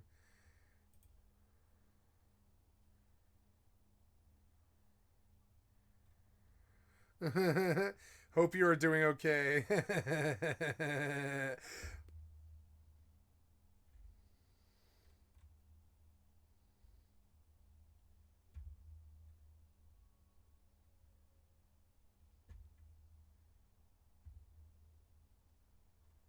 It was more like 35% or less after taxes and fees. Yeah, 35% is still a good return. Yeah, it is. He was like fencing with him.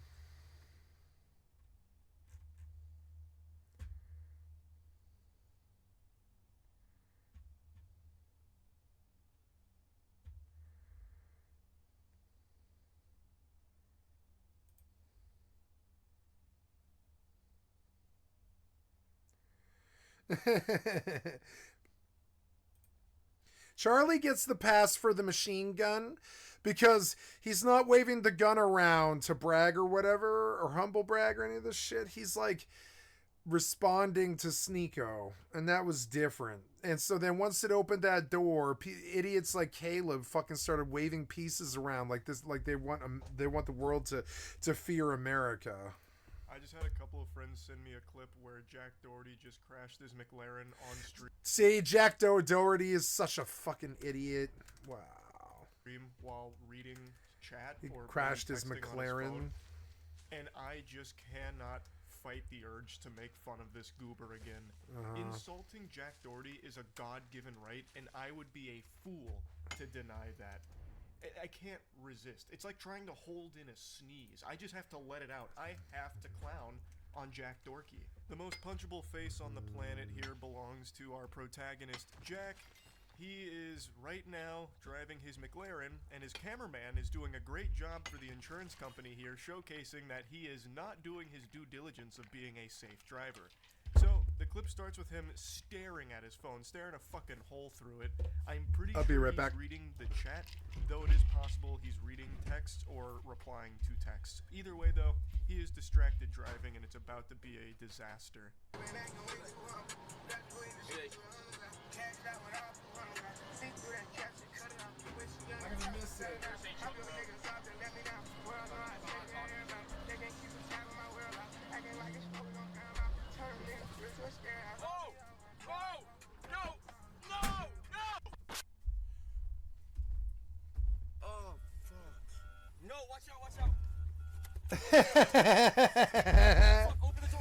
This was so funny. We're locked in here. Yeah, you're in a car, you fucking idiot. So I missed the visual. So we're gonna do it again. Here we go.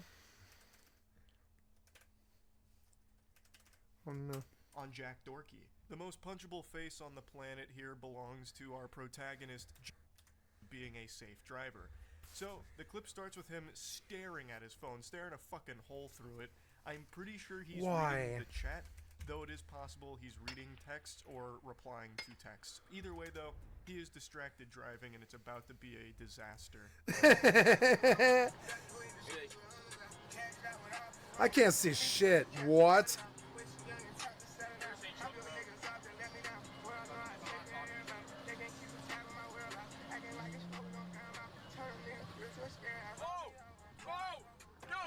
No, you lost control.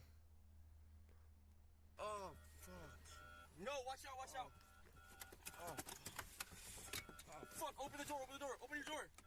We're locked in here. Holy shit. This is clearly a case of Jack Doherty not paying any attention, leading to his car hydroplaning. Now, I know hydroplaning can happen to even the best drivers, which Jack Doherty is not. He is looking at his phone numerous times. We have the cameraman who's filming this, like, Cloverfield, and actually did a really good job of, like, showing us the monster. Every time we see him, it's like he's been hypnotized by his phone. He's, like, in a trance. I hate people like this. He was never... I had a friend, he was a really close friend, but I mean, that phone was like goddamn spellbound him. He was like, and he was a popular dude too. He had all kinds of texts coming in. He was an attractive man. The women liked him, you know, and he has all these friends and stuff. And he was just like in the phone, like all goddamn day, and you look at Sarah, he was just like completely spellbound by that fucking phone. And I'm like, I don't know, man. Paying attention to the road, even though it's raining out. And then he had the chutzpah to step on the gas. You can like hear him accelerate, and he's barely even lucid right now because he's too distracted by his phone, and that leads to it hydroplaning. Holy shit. Oh my god, you fucking idiot. You are bleeding from the head. Let's look at it again. Phone, and that leads to it hydroplaning. Fucking idiot. Oh my god, look at your friend. You could have fucking killed him. What? Holy shit.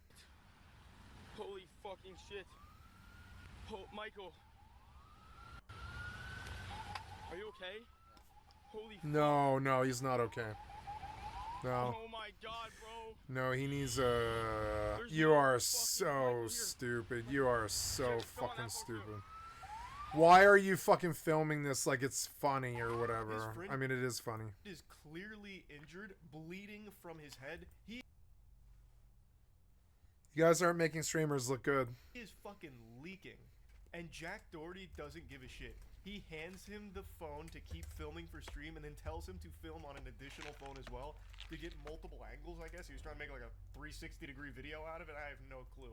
Michael, Michael, shake it off for a second. Look, I know you might have a concussion. I know you're bleeding all over the place, but you have to remember, we're in the middle of content right now. So I'm gonna need you to get your act together, rub some dirt in it, and double fist these phones and film me, okay? I'm the superstar here, and I'm gonna put on a little bit of a show here for the content, okay? And if you're not alright with it, you're fired. You can take a hike, you can scram buster, get out of town, okay? Like, if this is me, if I was Michael, that would show loud and clear, Jack doesn't give a fuck about me. This little vermin is not a friend at all. He's a little content ghoul, a little goblin.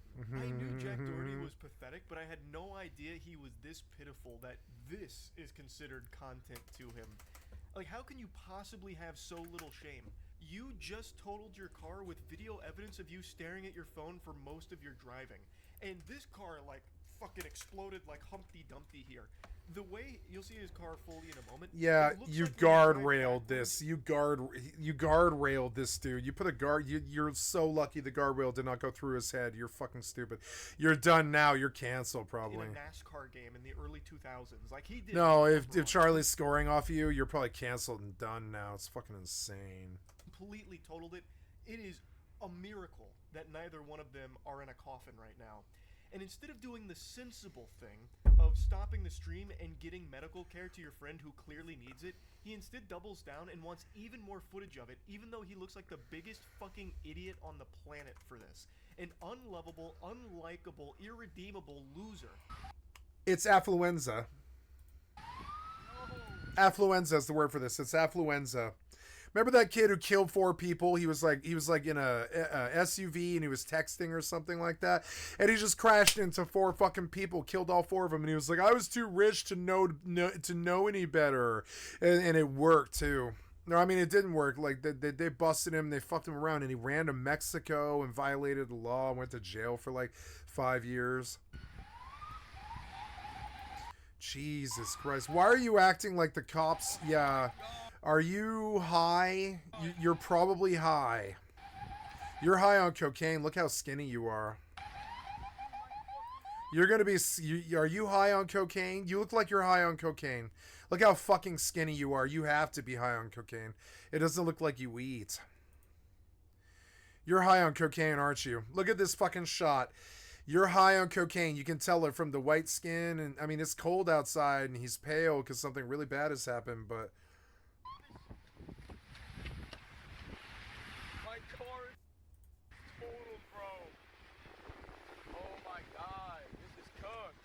I don't even think he cares. I think this guy is so far gone. He's such a sociopath, disconnected from reality. I actually think he's viewing this in his head as a positive thing. Like, oh, there's going to be a lot of views. This is actually going to be... No, I don't think he was. He looked pissed. He looked pissed to me. Like, I don't think he likes this situation. I think he's thinking that it's going to cost him something. When they find out that he's high, he's fucked. He's fucked. He's going to be high. I guarantee it. Like, it honestly seems like he's putting on a CW level acting performance.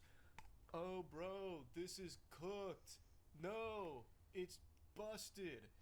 Once again, not even really asking his friend if he's okay at all. He asked him one question, asking if he was good, and that was it. Immediately handed him the phone to keep filming. How do you crash a McLaren, you fucking cocksucker? Like, this guy, I don't believe, has a soul left in his fucking body.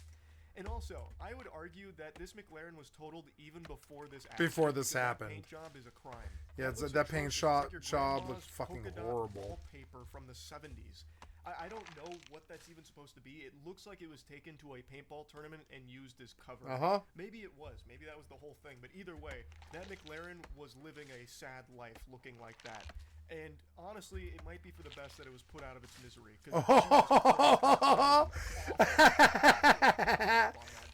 Definitely worth mentioning that he got banned for this. Kick actually banned him. I don't know if it's a permanent ban or not, but as of right now, his account is gone. What's your name? My name's Jack.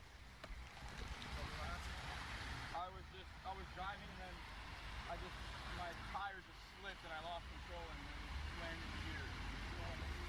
I was all the way on the left side and I just went there and then I don't know what happened. While he's talking to this police officer, no, he's sober. He probably doesn't do drugs. He can't do drugs. He's on stream all goddamn day. He probably doesn't do drugs. No. one thing you could say about streamers is, and it's worked for me too. I mean, as I drink my alcohol, and smoke my weed, but streaming really has helped keep me off drugs.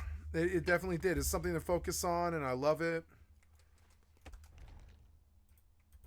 I don't know what happened. Yeah, no shit you don't know what happened because you weren't looking. You were buried on your phone, brother. This is probably the most honest thing I've ever heard pop out of this douchebag's mouth, and it's entirely accidental. Like, he is being honest. He doesn't know what happened. He didn't have his eyes on the fucking road at all. Yeah, in a $300,000 car or whatever it is. Yeah, isn't that like a $300,000 car? I'm watching the fucking road. If I'm in a $300,000 car, every single time that you get on the motherfucking road, you're like, oh my god! It's like I'm in a thing that costs the same as a house. And I must be extremely protective of it, and I wouldn't take it out into main traffic, and I wouldn't go anywhere that wasn't like, like really simple day with not a lot of traffic and no events or anything like that. That thing's worth so much money. People, like, literally when they see something like that, I guarantee they think about, maybe I should ding him. Maybe I should ding him and just see what happens, right? Like, I guarantee some people probably don't care. And they'll see a McLaren like that, and they're like, oh my god, this piece of shit Subaru Impreza is going to leave such a fucking nasty fucking, $20,000 fucking scar on the side of this fucking McLaren and shit, and I'm just going to sideswipe him and say that it was the road. I don't know what happened. Or something was in the road and I swerved to get away from it, and I just sideswiped him by mistake. And that's what you tell the officer, trust me. And this is why I don't really and this is why I don't really I would never like buy expensive things like that and take them out in public. It's fucking stupid. It's bad form. Monkeys are, monkeys. Officer, the video footage. I think they'd really like to take a peek at that, Jack. You love to promote your streams and everything. Why not let the officer take a peek at what happened right before the accident? I'm sure that would be really interesting in helping them figure out how this mysterious crash could have possibly taken place. This whole time, he still hasn't really checked on his friend at all, who is still bleeding profusely. And it's not until more authorities get there, as well as, medical personnel, that he even pretends to care, comes over and gives him a hug. But outside of that, he doesn't really care about Michael. And if that was me, I would 100% be suing Jack for that. He's made it clear as the fucking patches on my face where my beard doesn't grow that he does not care that I am injured and it's his fault. All he cares about is me filming him. So, fuck him. I would 100% be opening a case against Jack. Yeah, fuck him. Yep, open a case against Jack, buddy. He recklessly endangered your fucking life. Take his money, you're better off without him. And he'll have to pay you probably like $1.6 million or some crazy ass shit. Take the $1.6 million and go and trust me, anybody in that fucking car crash, they're going to get a job. If you tell them that story, I was working for Jack Doherty.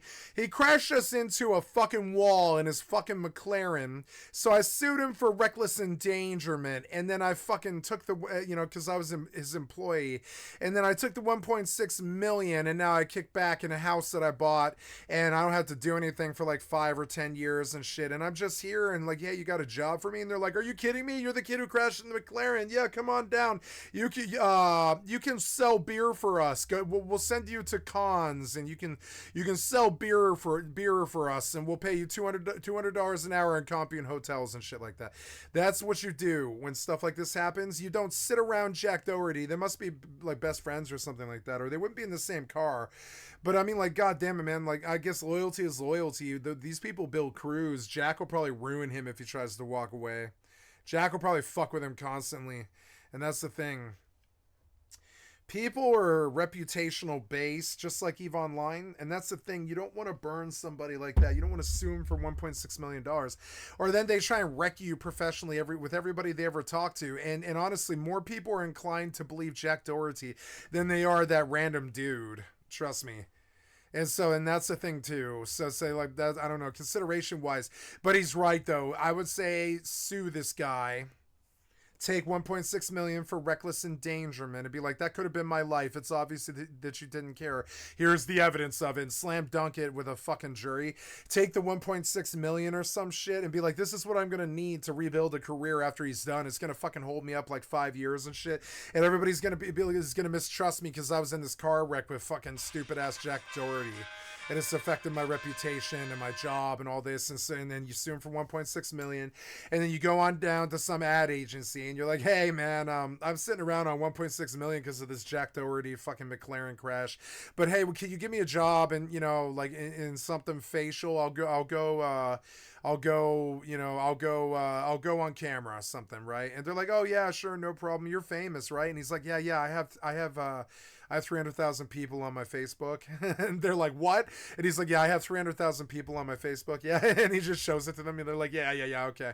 Yeah, or a million, probably more like a million. He probably has like now he'll have like 300,000, something like that. All these people are going to reach out to him and be like, be my friend. And he's going to do it because he knows that if he shows up at a job interview, it's like he's like, here's my Facebook profile. It has 350,000 followers. And they're like, what? And he's like, yeah, I'm kind of a thing in this scene.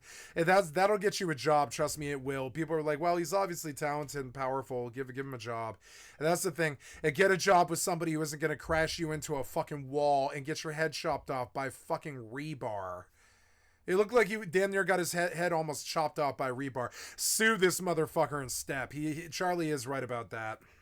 There is video evidence of him. Yeah, the video evidence will slam dunk a court case. Any court case you bring, all you have to do is show that. The video evidence is how this country works now, basically. The video evidence will fuck him in the ass in a court case. Now, how disloyal do you want to be to your best friend or whatever?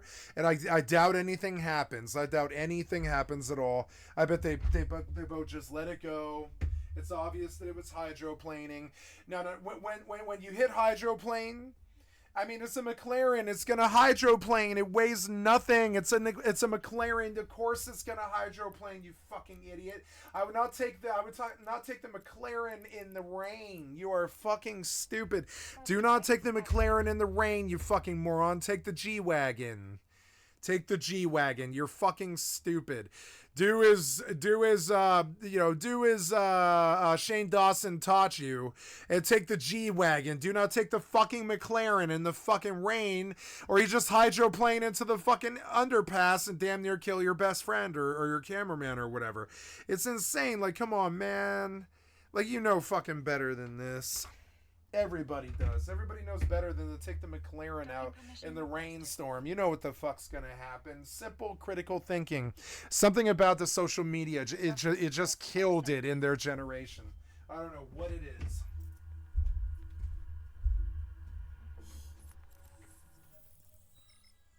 What is a McLaren weigh, right? Hold on.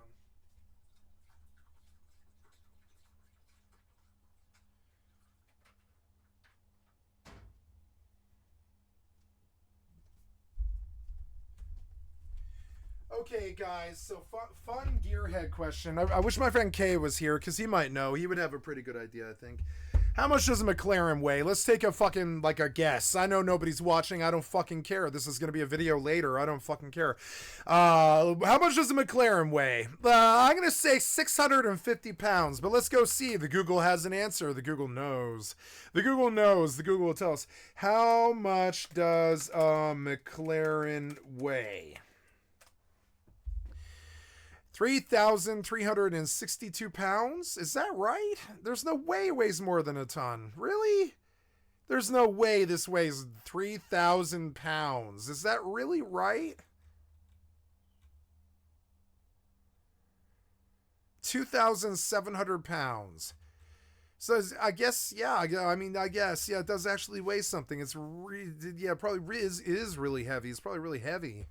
That's insane. I would have bet like 750, something like that, but no, I'm way the fuck off by like a quarter. Or I'm sorry, by 3/4 or something like that. No, it's 3,300 pounds. Incidentally, if you guys are wondering, incidentally, I looked it up. Incidentally,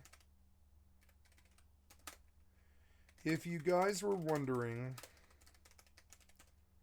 the average McLaren, I looked it up.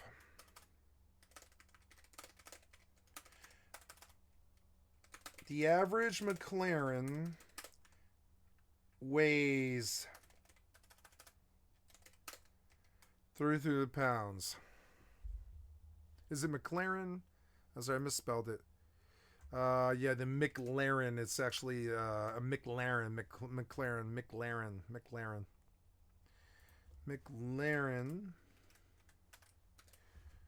weighs incidentally, if you guys were wondering, I looked it up. The average McLaren weighs 3,362 pounds.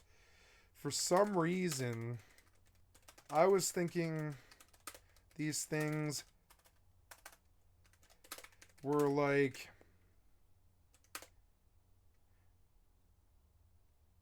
900 pounds. Of course they're gonna hydroplane.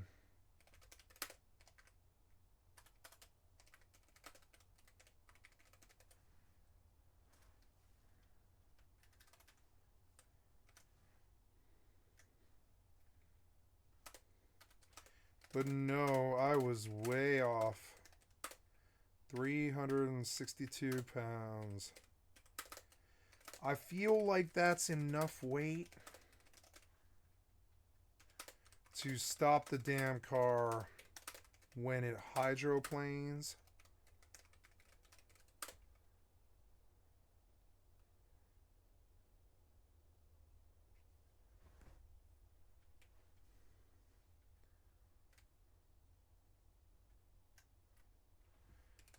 What do I know about McLarens?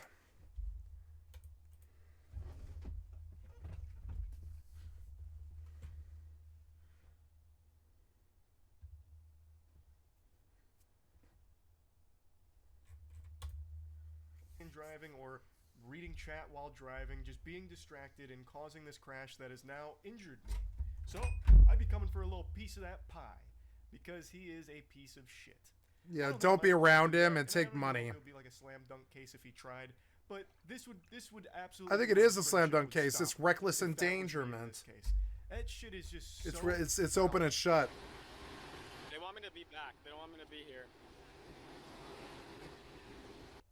Why are you taking your shirt off? For some reason that not even science can explain, Jack Doherty takes this as an opportunity to bust out the pepperonis here and get his shirt off. Why? Why does he take his shirt off?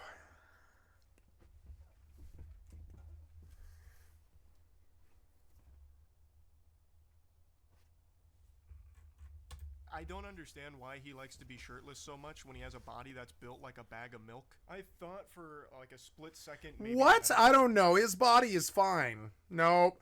His body, I wish I had a body like that. His body is fine. When he has a body that's built like a bag of milk. No, I have a body that's built like a bag of milk. His body is fine. I don't understand why. This stuff causes body dysmorphia.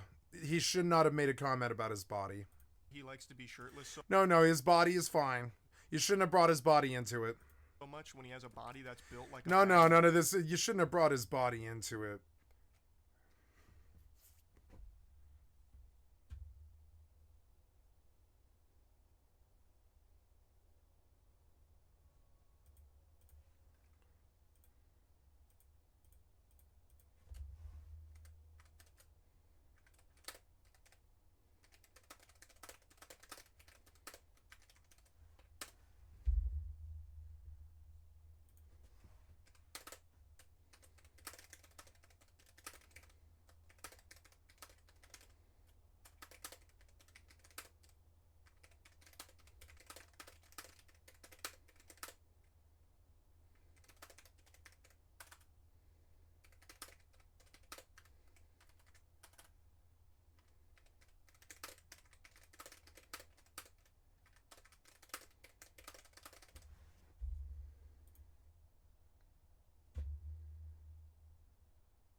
It's stupid.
Milk. I thought for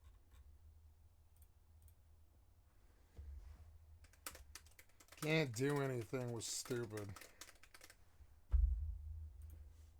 Yeah.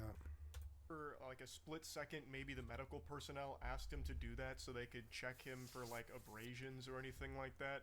But I don't think they did, because he did that like in the middle of a conversation with the authorities.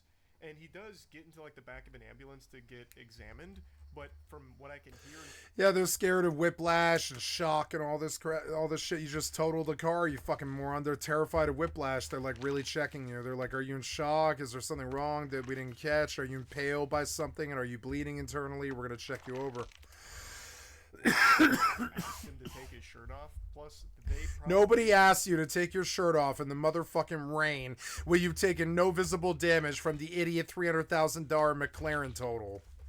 Of course, you have insurance, so who cares? I bet he gets $1 for every dollar. I bet they just replaced the car for him. They're like, oh, this happens, hydroplaning. We can see that you hydroplane, but we're very nervous that you were... I mean, yeah, what is the insurance company going to do?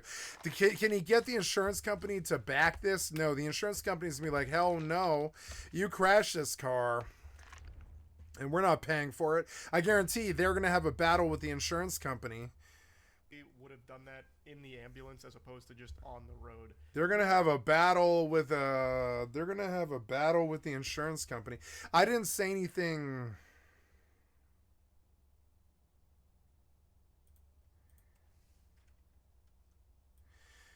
I said a bunch of negative shit here that I just don't want to. I just don't want to do.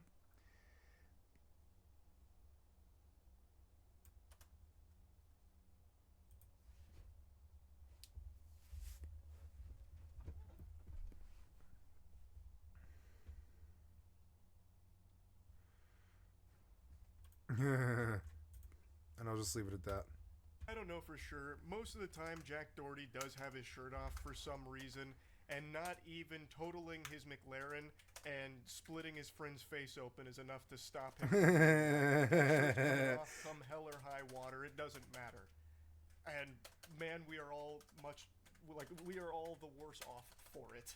Like, Jesus Christ. Overall, though, it is very lucky that everyone else on the road was safe from Jack Doherty's negligent wrath here behind the wheel of the McLaren. He didn't hit any other vehicles from what I can see, and it's also very lucky that neither him nor his friend died from this. So, all things considered, he got very lucky with this crash, because it could have been a lot worse. Maybe this will be a wake-up call for him. I doubt it. I don't think he has the capability of actually learning and growing and evolving, but we'll see. That's about it. See ya. The internet is a scary place, and those who have grown up on it have seen some terrifying stuff over the years. I just had a couple of friends send me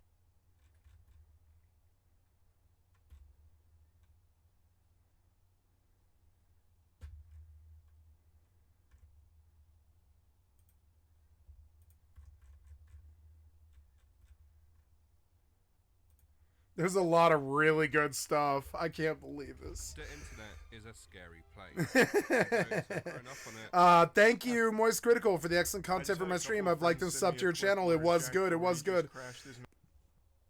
Thank internet is a scary you, place, Simon and those UK. who've I've grown liked up and on subbed to your channel. I've seen some terrifying stuff over the years. So when you combine some of the darkest places on the internet with the most sociable form of gaming, you end up with some of the most creepy and disturbing MMOs ever created.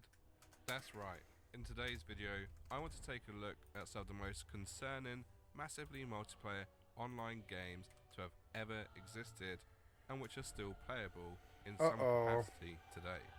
So, if you enjoy hearing about MMOs that no one ever plays or have heard of, then maybe you'll also enjoy my YouTube channel, where I go out my way to play dead and unpopular titles, which I then do video essays for, which nobody... He actually does a very, very good job as a VTuber. I still think that if he really wants to hit that 100k sub mark, he needs to get some big, gigantic tits on this dog, but, you know, to each their own.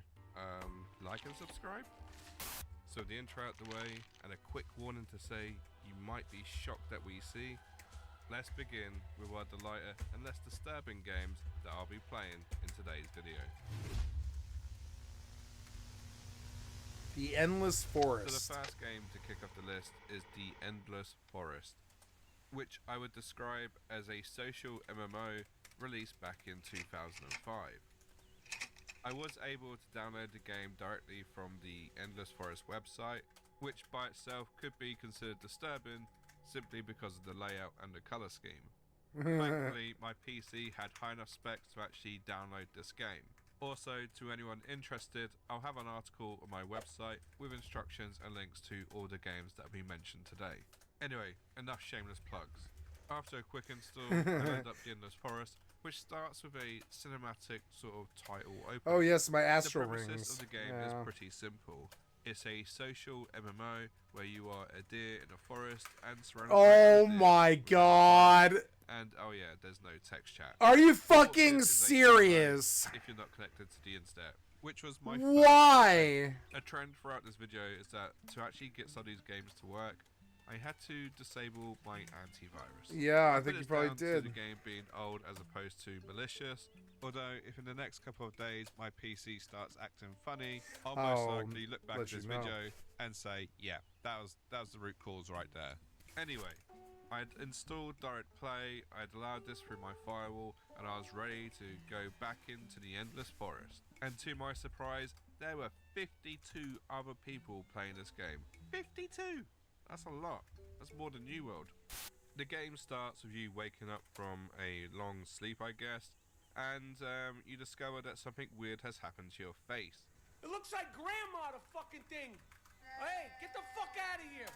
I don't even know if that's a fucking cat. Yes, truly disturbing, I know. But not only that, you do have a bunch of actions at the bottom of your screen, which also expands when you reach something which is interactable.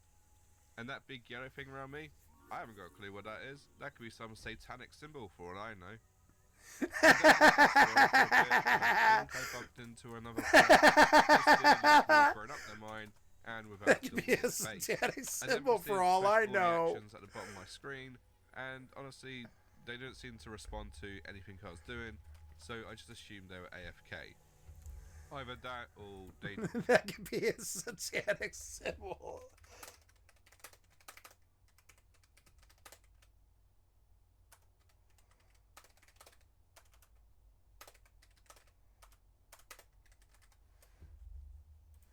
It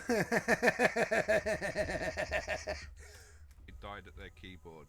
I don't know, I'm just trying to make this game seem more disturbing than it actually is. As luck would have it, I then ran into two other deer. Why? Why would you make an MMORPG about being deer? You're so stupid. You guys are so stupid. Every time that I think the developers are like these respectable human beings I should treat normally, then I learn about the deer MMO.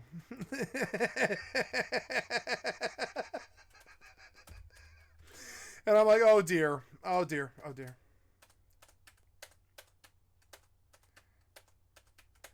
The deer MMO. Oh my god. Who also seems to be AFK. And then I started to question that. Why? I was slowly losing hope for this game. I'd hoped to find some underground cult community, but Instead, it was just AFK players. And that was until I met someone else. I couldn't believe my little beady deer eyes. Someone else was playing the game. What transpired next for the next couple of minutes was me simply pushing all the buttons, hoping something interesting would happen.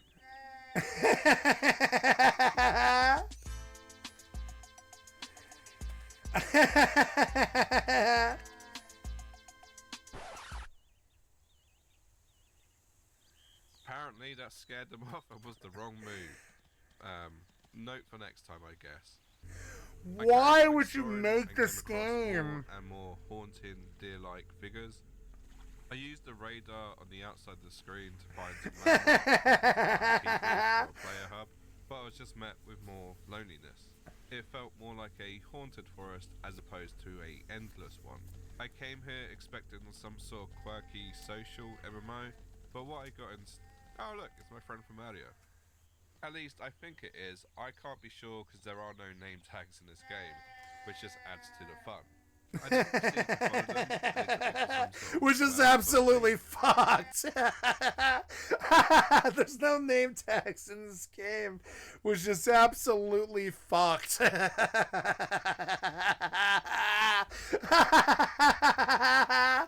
up frolicking around for a bit when the strangest, most disturbing thing happened.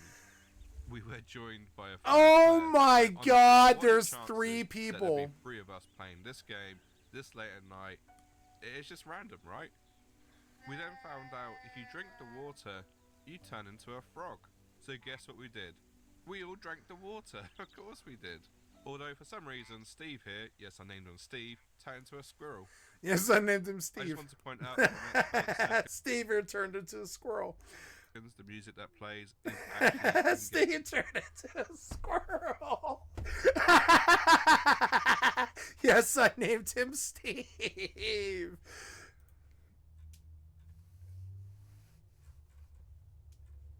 game music. Steve here turned into a squirrel. Oh my god, what is going on? It's like some kind of mating ritual. Did I just have sex? Oh my god. Truly fucking disturbing. Bizarre. Just bizarre.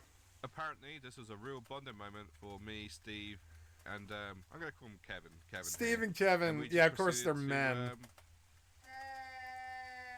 Do the dance of my people.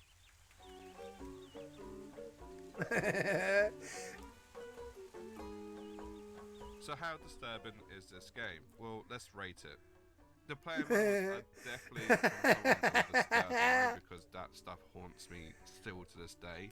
In terms of the music, I felt like I had a good ambience around it. What was with the fawn? Like the fawn was like lying down and spreading his legs. Like the first fawn that he saw, like lied down. No, the first thing that he did was he like lied down and presented. Those images are disturbing. I'm never gonna forget it when the fawn presented sexually. In this deer MMO, what? Some might say. The premises of the game is somewhat disturbing. I mean, imagine talking to other players online. I think there's a high chance some evil cult does their bidding from this game.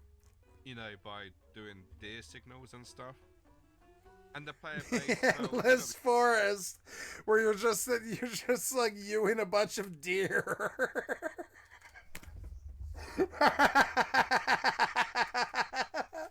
Why? Fucking developers. We'd be batshit crazy to play this. Overall, I'd say it's pretty tame. 1 out of 5 in terms of being disturbed by this game. I would say. I promise you, the next one will be a lot more disturbing. Yeah, no, it was good. It was good. Yeah. Hello Kitty Online. Yeah, I'm sure. I don't play World of Warcraft. Butters, you said you're on your computer all the time. Yeah, but I'm playing Hello Kitty Island Adventure. Hello Kitty Island Adventure. Hello Kitty's massively multiplayer online game. A lot of you might be wondering how the hell Hello Kitty Online make the list. Well, there is a story to it. It was originally released back in 2009 and was a free-to-play MMO where you helped Hello Kitty do Hello Kitty stuff.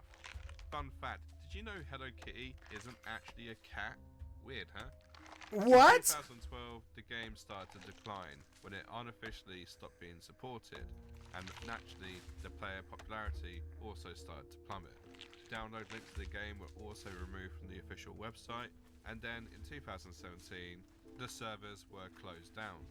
It would then be another couple of years before an official declaration that the actual developers behind Hello Kitty Online had officially shut down. And it actually took me a while to hunt down a working version of Hello Kitty Online, which is hosted on a private server. I'm full. So of course, I went and played this disturbing Hello Kitty utopia full of cowy kitty stuff. But anyway, through the power of private servers, I managed to create an account, log on, and get to see the character select menu. It was pretty simple in design, there wasn't too much to brag about, but there is one thing I do find quite disturbing, and that was selecting your blood type. Why?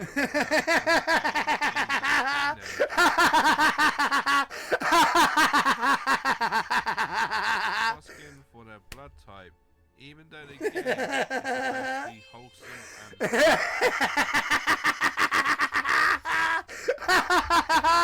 I'm gonna need your blood type to watch this video.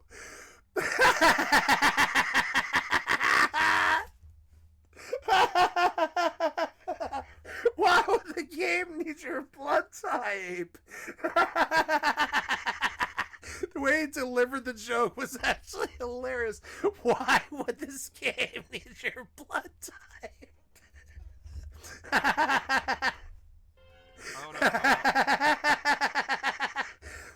There's a perfectly good explanation for this. For starters, in Japanese culture, sometimes your blood type can help determine your personality.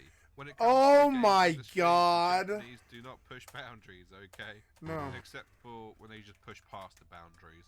Perhaps a video for another day. But listen, I Yes. made my character and I was ready to start. Perhaps a my video for adventure. another day.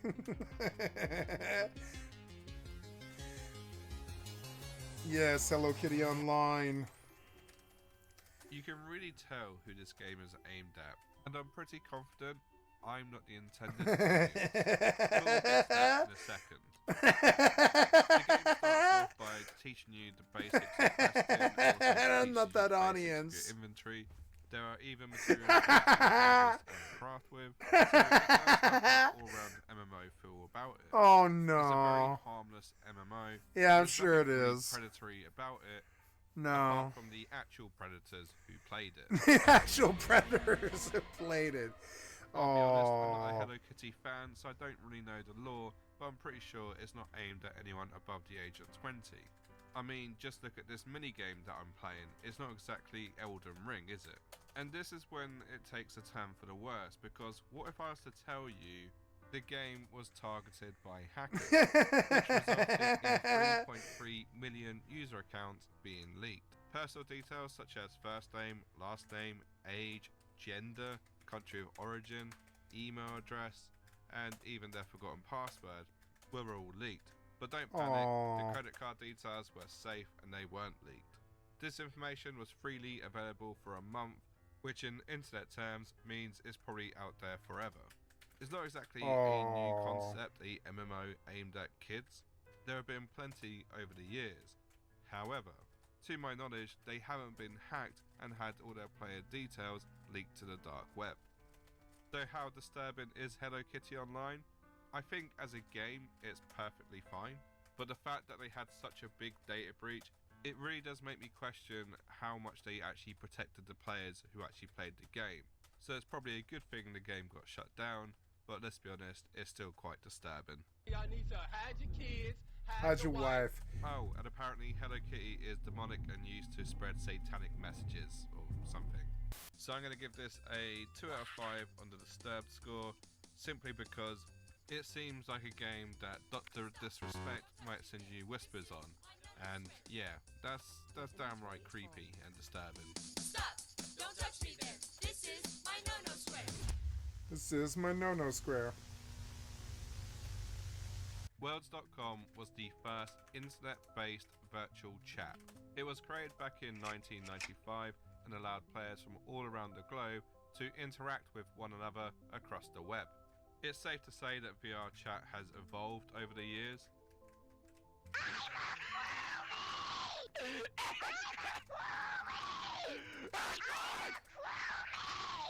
Worlds.com still remains one of the most notorious VR chats out there, and it's for several good reasons. There have been rumours of online cults, general creepiness, and some truly bizarre player-created worlds that you can go and visit.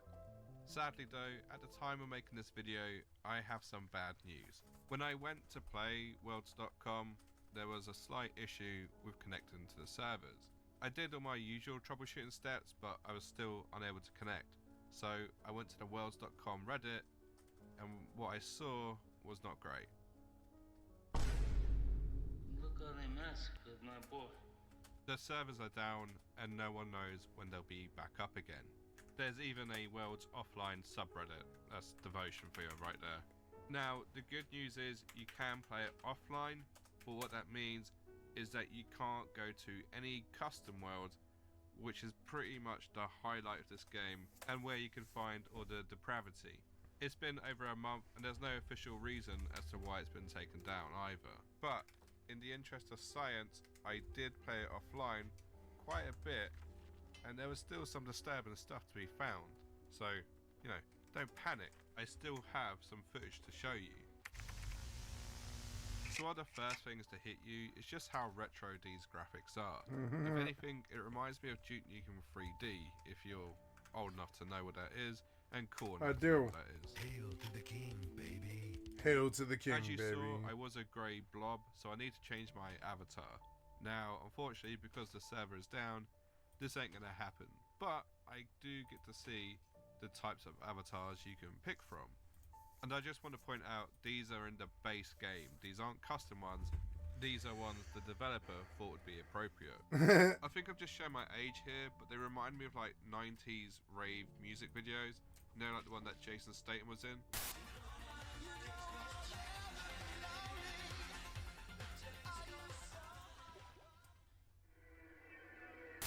But anyway, I digress. Now, one of the cool things about this game was that it was trying to create a metaverse that pretty much... No, we're gonna go watch. You know, like the one that Jason Statham was in? Thought would be appropriate. I think I've just shown my age here, but they remind me of like 90s rave music videos. You know, like the one that Jason Statham was in?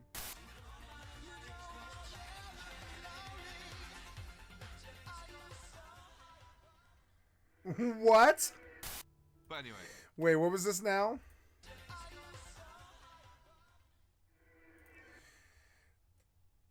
Oh no.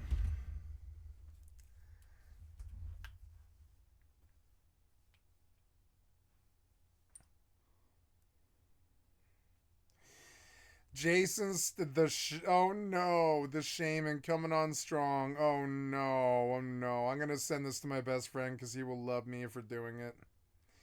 Oh no, oh no. Jason Statham.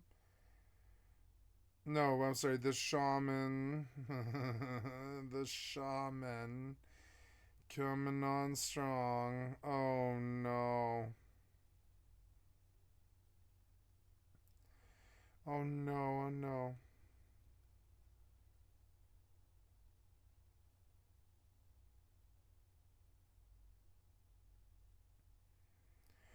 Oh no. Coming on strong.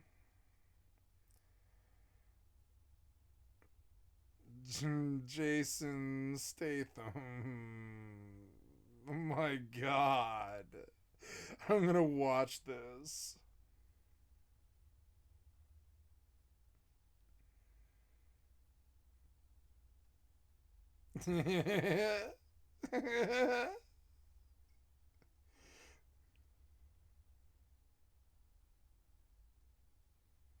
Yes. Yes.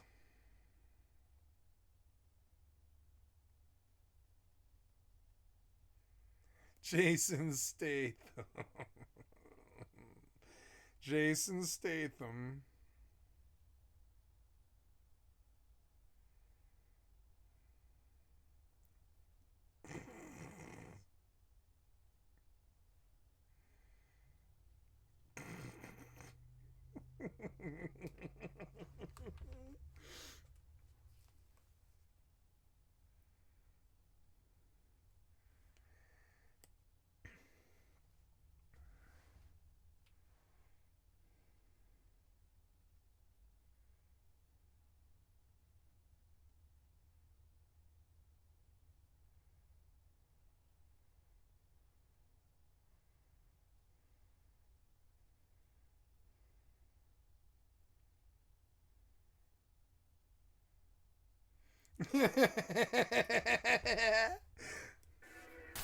But anyway, I digress.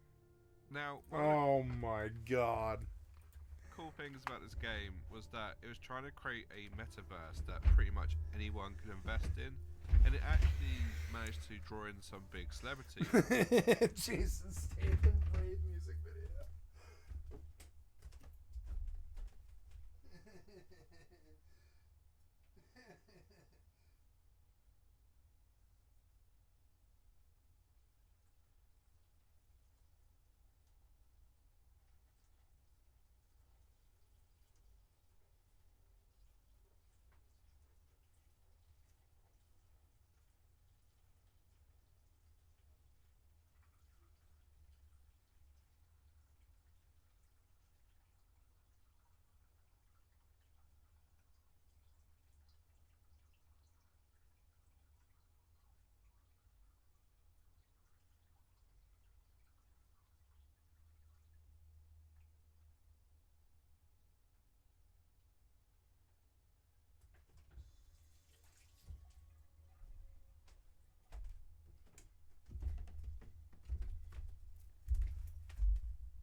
Eat all my popcorn. I did. Oh well, I had to do it. I'm hungry. So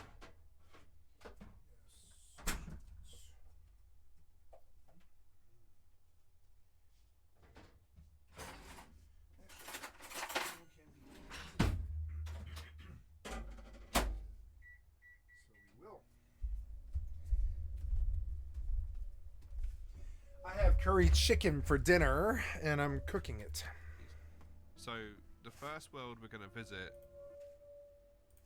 is Bowie World. You know, David Bowie. The idea is simple. You and other David Bowie fans could meet up and talk about David Bowie, discuss his music, and there's also a virtual store which has band tees and other cool stuff which you can actually buy in real life. Watch as I click on this poster, and look, a web link opens to a merch store. It's like the year 3000 or something. But before I could exit through the gift store, I had to go through what I could only describe as a David Bowie induced acid trip. You've been warned. Yeah, Radiohead did something like this. Yeah, Radiohead had something like this. It was actually really good. They gave it away on the Epic Store for free, and I got it. I assume this is supposed to It's actually such a good fucking game. be like the Church of Bowie or something. It's not a game. It's like a musical exploration down a tunnel, basically. I'm not too sure what the devil creature thing is. And you can go anywhere, and it's actually kind of cool. You can do it in any order. You can visit albums and stuff. It's actually really cool. It was such a cool little game. Yeah, so I have to send off like another load. Yeah, I do.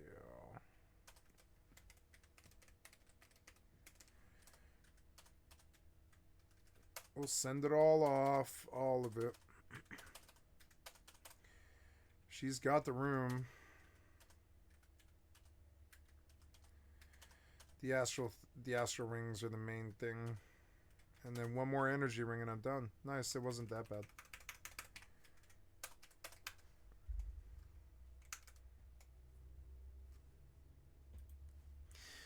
don't know. I think I was actually okay in medium. I don't know.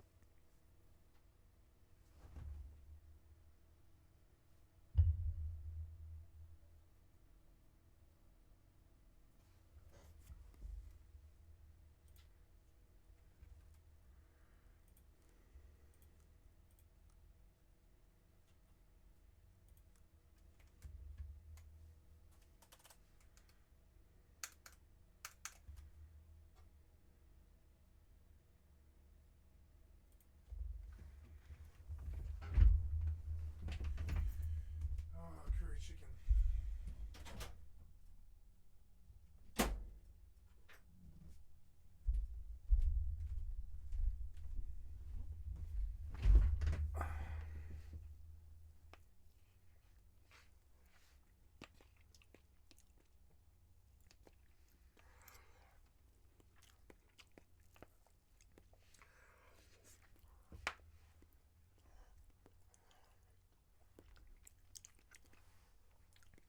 Too hot.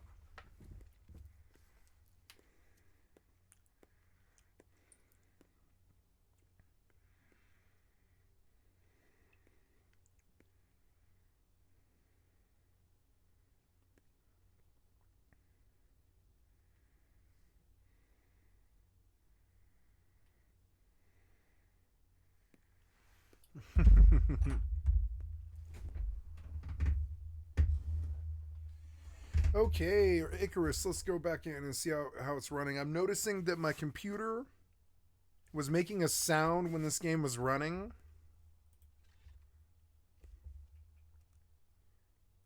Wait, I think I want to do something else too.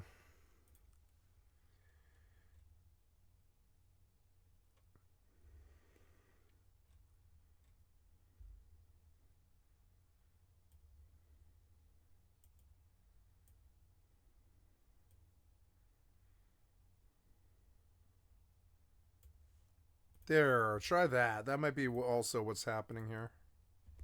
My computer was making noise.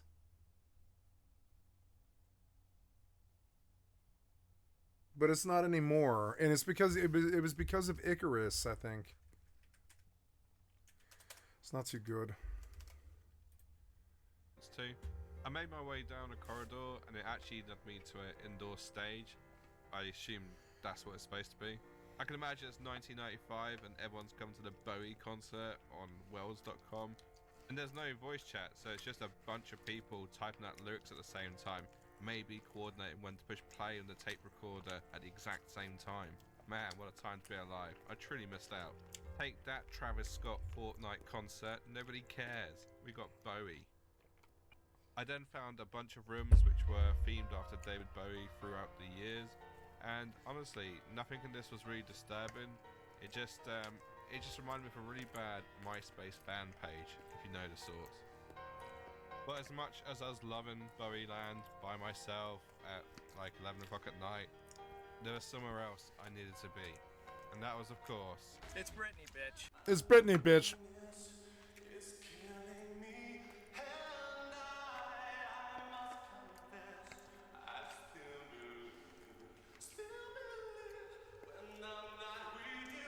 Okay. I swiftly went to a place called the Black Hill Forest, which I assume was supposed to be a horror chat room. But the initial first impressions is it's an American diner, which I'm sure is a horror to anyone with high cholesterol. There wasn't much to do inside the diner, so of course I went outside, which is where the horror bit started to kick in. Now, I'm sure this would be scary to most people, but they don't realise how much time I put in the endless forest, so... This is child's play, really. Yep. But in case you haven't figured it out yet, the theme that they were going for on this world was the Blair Witch Project, so there you go. That's why it's supposed to be spooky and scary. However, if I wasn't scared by the Blair Witch Project, then I'm not going to be scared by the VR chat room designed around the same movie. Oh god, what's that noise? I think it's time to go to Hanson World. To clarify, Hanson the band, not Hanson the predator catcher. If I'm being honest, the vanilla game just isn't that disturbing. The most disturbing thing about it is probably all the big corporations and celebrities that bought into it. When we get down to brass tacks, the game just wasn't meant to be some sort of scary, creepy dystopia. It just accidentally comes across that way. And where the true infamous content actually comes from is the custom worlds that other players made. And even then, the truth was very much stretched as to what some of these worlds were all about. For instance, the world's mugshots was seen as a place where people's pictures were stolen and posted on the internet. But in actual fact, these pictures were submitted by the players themselves in a way to sort of have a profile picture and to show themselves off in the different galleries. And one of the biggest rumors to hit Worlds.com was the existence of cults hiding within the custom worlds. Because, you know, if you're some satanic cult, of course you're going to hide out in a 1995 VR chat room. And what these rumors essentially boiled down to was that some users from 4chan and other like-minded sites would explore Worlds.com, troll a little bit, and scare people a little bit. One of the most infamous ones being Nexalist, who's had several YouTube videos made about them, and I think anyone with a reasonable IQ can tell within minutes of the interactions that it's just some light-hearted trolling. However, the internet being the internet, people ran with the story, which is where most of the notoriety comes from. And if you still think this game has some sort of dark past to it, well, just think about this. It was released in 1995. It is now the year 2024. You don't make it that long if you have some sort of dodgy, shady, illegal activities going on. Especially when you consider what this thing actually runs on, which is a very basic form of Java. It's not exactly going to be hard to, you know, go through the logs, the chat logs, and see what sort of dodgy stuff was going on. I'll guarantee you right now that more degeneracy has taken place in VR chat. Oh gosh. I mean, come on, do you want this burnt thing served to you? I mean, here, taste this. The only disturbing thing about this title is the amount of corporate entities who bought into it. So how disturbing is Worlds.com? I'm going to say inconclusive for now, and if the servers do come back up, I will come back to the game and continue my investigation, because right now the game is pretty tame, which can't be said for the next title on this list. Yeah, Second Life is... Second Life is... I don't want to do this one. We're going to get off it.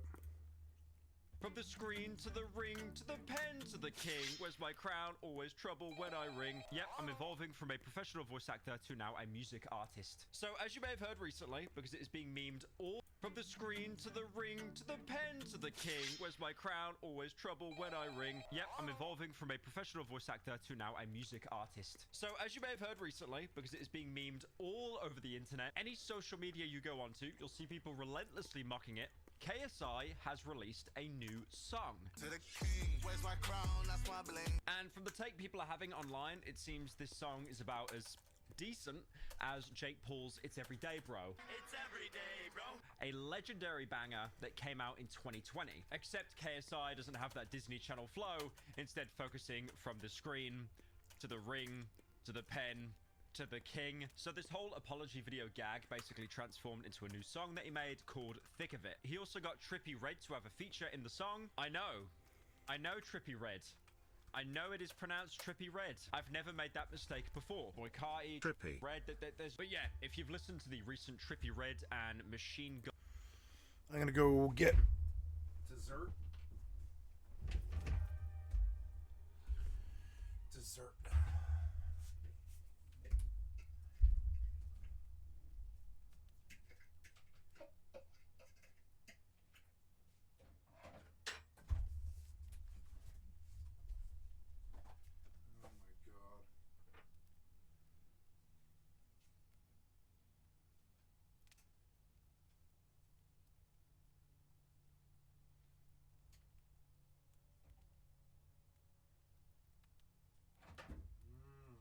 Chocolate ice cream.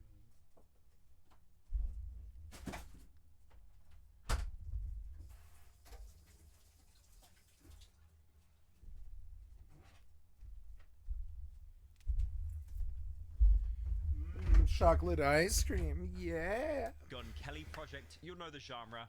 It's called Garbage. And on top of that, well, like, KSI, I love you, man, but like, he still hasn't left Dan TDM alone. And on top of that as well, the Lunchley family have released another episode on Impulsive. So there is a lot to break down here. Now, of course, we need to talk about KSI's new music and everyone's opinion on it. I feel a lot of the negativity does originally stem from his response to Dan TDM, and then his second response, and his third response, and maybe his 18th response as well. I mean, it's even affected me. Like, I didn't even mention the song, and my chat started immediately spamming KSI's lyrics to the song, followed up with each emoji. Apparently as well, one of KSI's biggest glazers, I Show Speed, even he didn't like the song. Turn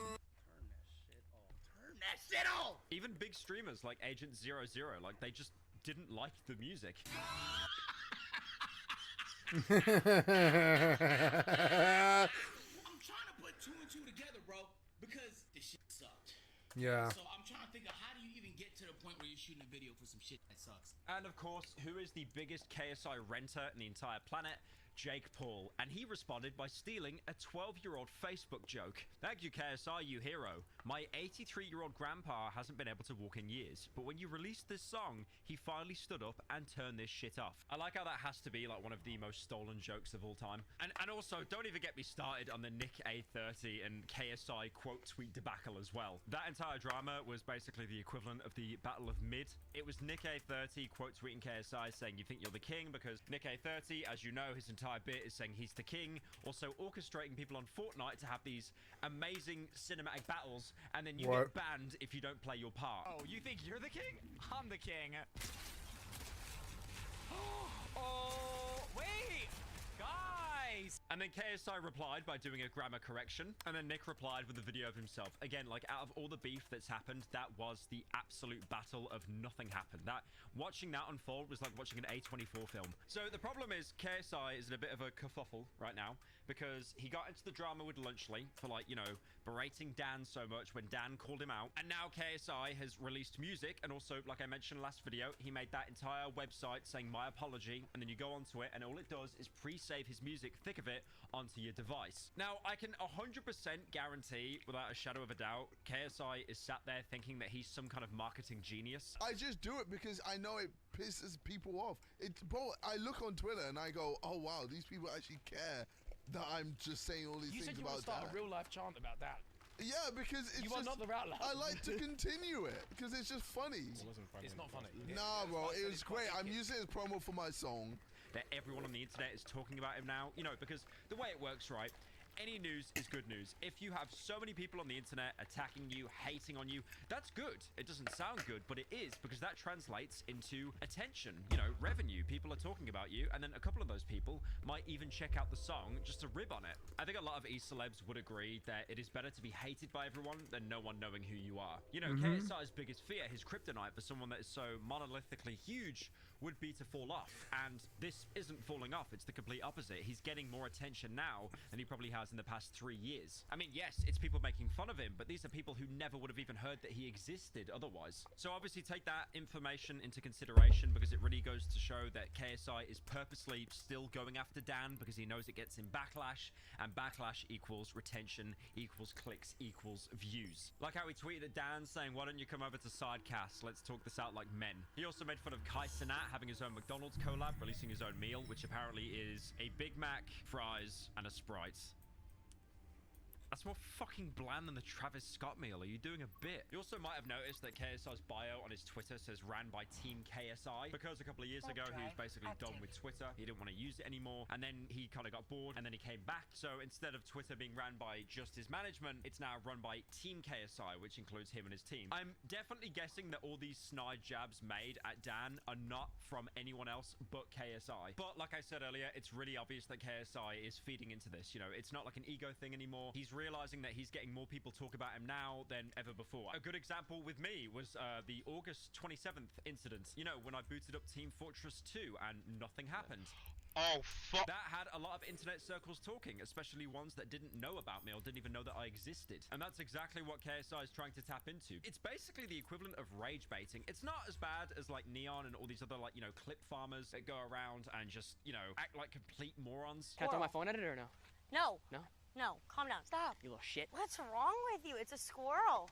pussy. This is obviously going to be a thing that KSI will do for a bit, and then he'll just eventually drop it. I've tried to be devil's advocate. I've tried to look around for anyone defending KSI. The only notable person I can find is Brother Banks. He put out a tweet saying, hate to say it, but the same people who are bitching about Mr. Beast, KSI, and Logan launching a Lunchables competitor are celebrating Kai Cenat's McDonald's collab. Is Brother Banks right? Yes, yeah, he definitely is. I can't argue with that. The same people that are attacking Lunchly will be buying the Kai Cenat meal, 100%.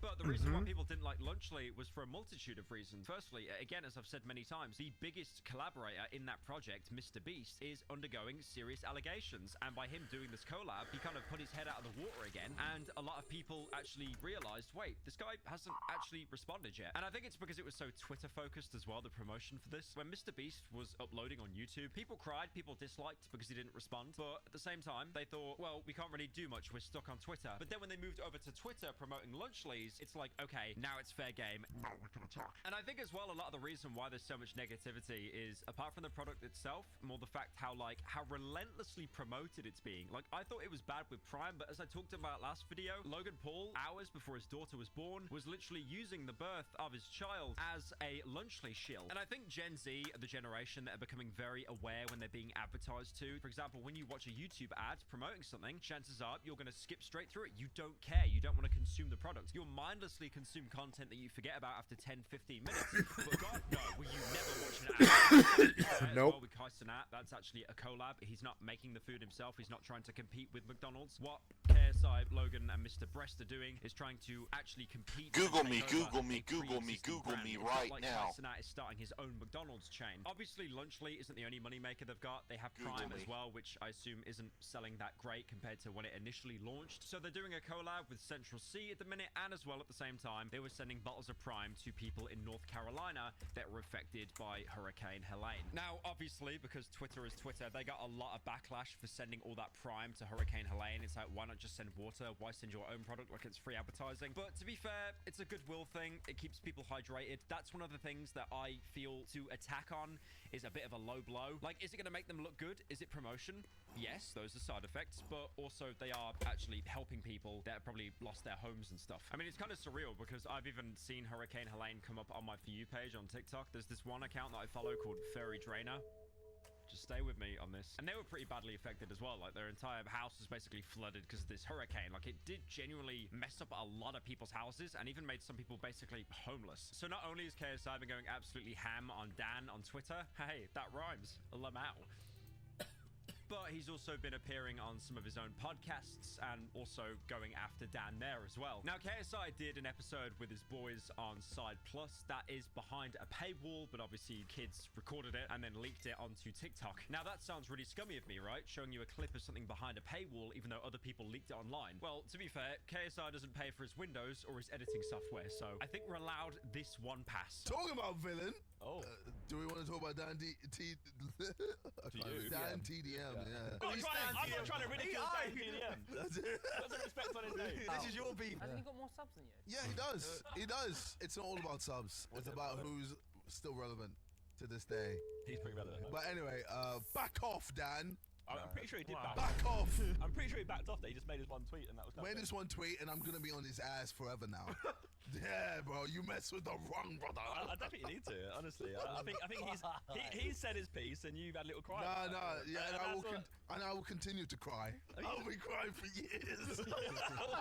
Now, you can tell the sidemen are a little bit on the fence about it. It's like they don't want to shun what KSI is saying. God, no, we'd stop being paid. But at the same time, you can tell that they're trying to take it with a bit more demeanor. Sidemen, that is a joke, by the way. I do not believe that KSI owns all your money and will cut you off. I know you're all very successful and have your own businesses. I'm just parroting what little Timmy said in the TikTok comment section. And again, you got to keep in mind, Dan has not said a single thing. I've actually tried looking on his socials to see if he said anything. And the only thing he's actually done is if you go on his TikTok, you can see he's like showing off a vinyl collection. I am a massive Bring Me the Horizon fan, and they have just Bring Me the Horizon, brand new vinyl from the album Posthum and Next Jet. So yeah, a lot of people are saying that Dan lives rent-free in KSI's mind. Do I believe that? No, I think it's more of like a clever marketing tactic. Clever as in KSI thinks he's a lot smarter than he actually is, in the sense of if he keeps dragging this out, people are going to keep talking about him, therefore he gets more clout. But regardless of his stance, it really does give off the same energy of the gif of the black guy talking to the brick wall. It'll be interesting if Dan ever mentions this later down the line, but honestly, he's got a kid. He's married. I really do think it's beneath him. Like, he just doesn't really want to spend time on that. I mean, it could be like a Trisha Paytas thing, who actually recently hinted towards the whole frenemies fallout. That was on Rainn Wilson's podcast in the past week. Because it is still so fresh, right? Like, it's a few years ago. A lot of it was brought on by me. I would say like 90% of it was definitely brought on by me, because I couldn't handle the triggers that I was able to. There was just a situation I was in that triggered me a lot. And I'm putting it all on me and like not on anyone else. Like, it triggered me so much. And I thought I was like strong enough to like handle these triggers, but it didn't work. Now, recently, there was a podcast with Logan Paul, Mr. Breast, and KSI, or as I call them, the Lunchley brothers. Now, this was on Impulsive. That's Logan Paul's podcast, where he has like a lot of celebrities and guests on. It's a very successful podcast. I've talked about Impulsive in the past and all the problems they've had. Like, for example, one of their hosts, George Janko, basically being bullied so much that he left. There was He is clocked out. Yeah, Oh, yeah, I know. George has been under a tremendous amount of abuse. No, No, stop, George. I want you over here with me. George, I want you over here with me. Chase him down. Go. You find him. George, no, go get him. Go get him. Now, thankfully, in this episode, I do want to say there isn't really any Dan TDM renting per se. Probably because they realized, okay, this is like the 7th time today you've brought it up. And also, I feel like this podcast is framed in a very different way because Mr. Beast is on it. Mr. Beast is someone that cannot take shots at anyone because, you know, he is so high up on the food chain. Anyone he takes shots at is technically punching down and therefore makes him look worse, especially, again, as well with the allegations going on. If anything, really, all they talked about for the most part was how they use AI in their work. Are you using AI ever?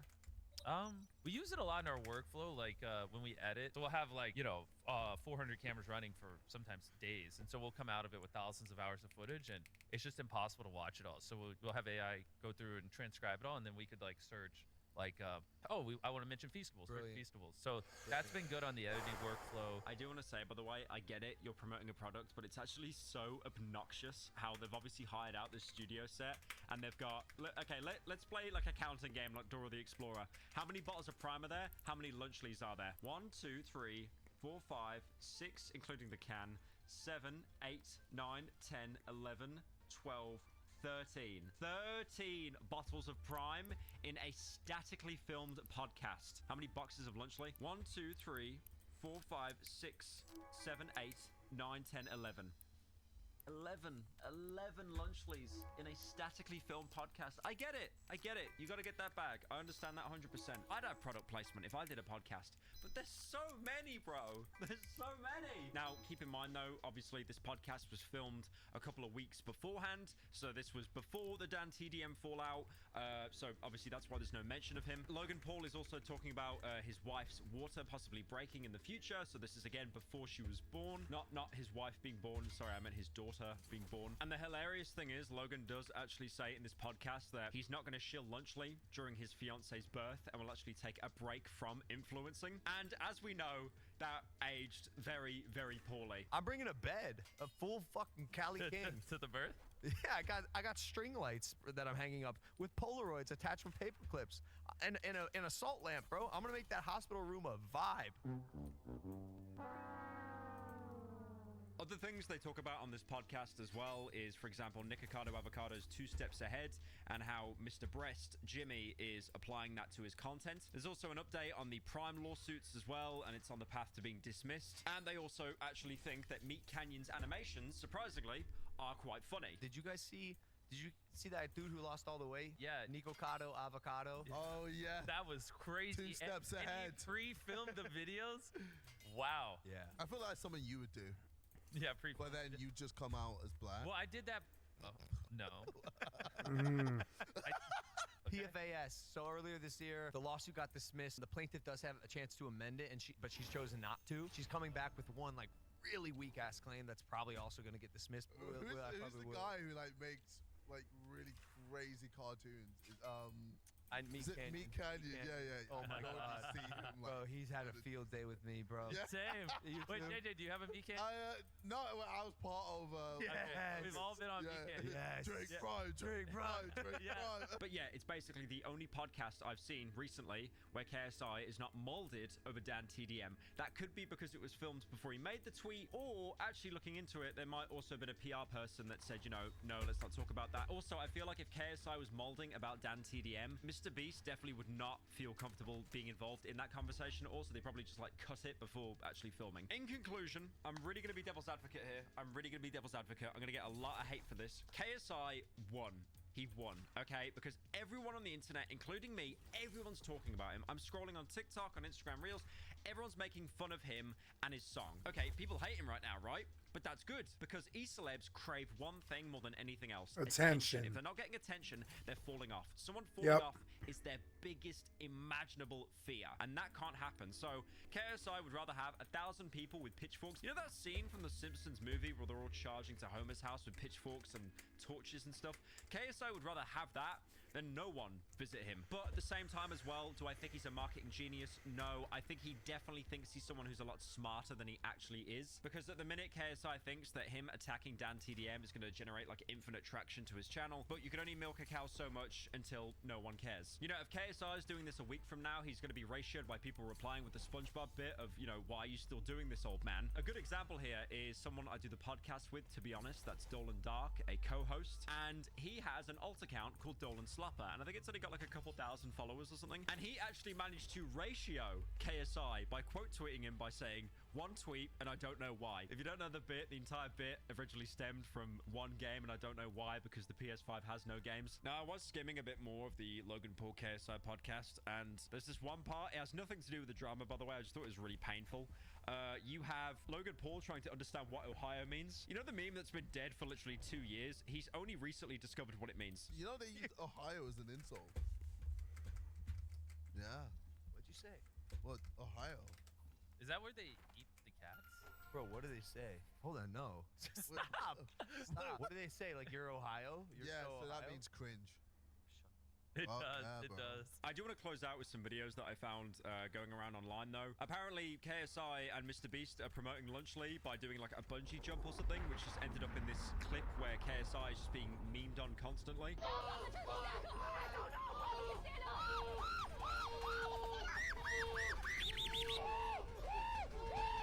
And then also on top of that as well, apparently they've paid trucks to drive around the UK to promote KSI's latest song, Thick of It.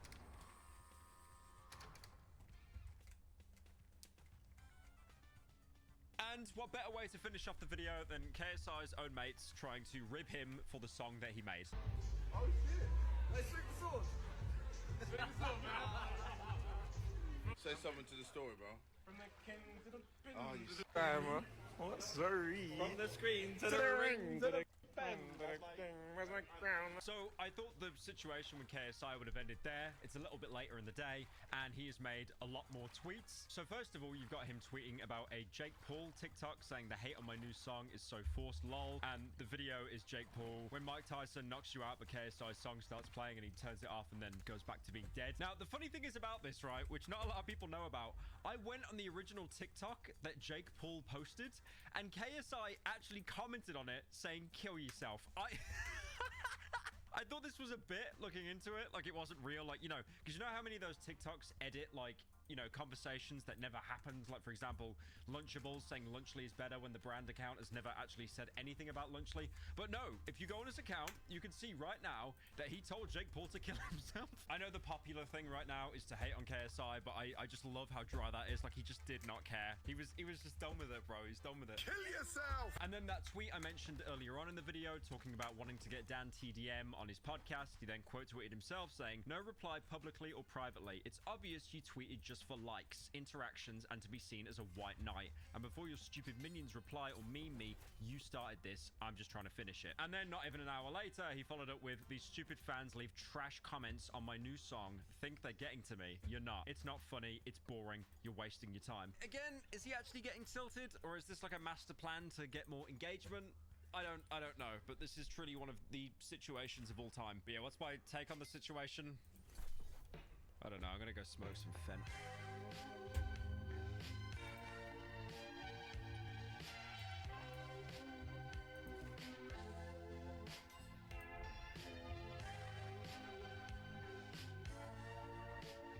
It sounds like a fucking Disney song. What the fuck is even happening right now? This is weird. What the? No! The decibels? Hey, yo! No way. The Undertale Undertaker's coming out.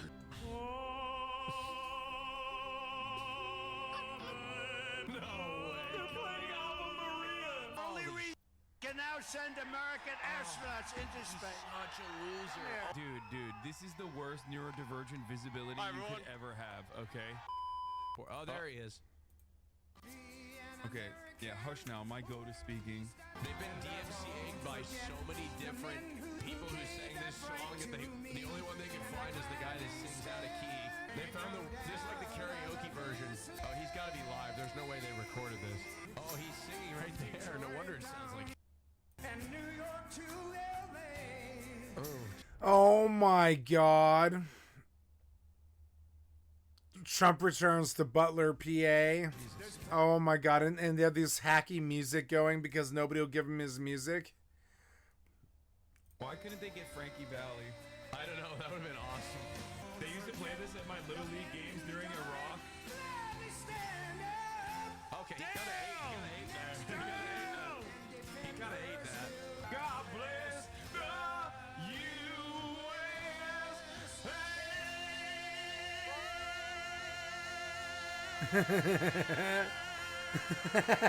Needed to have stealth bombers fly over. I think.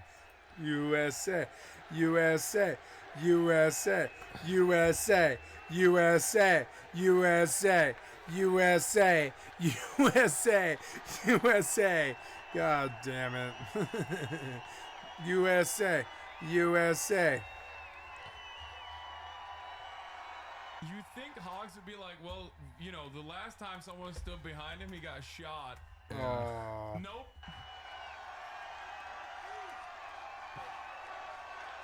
God. What a clown show this country is, dude. Clown shoes.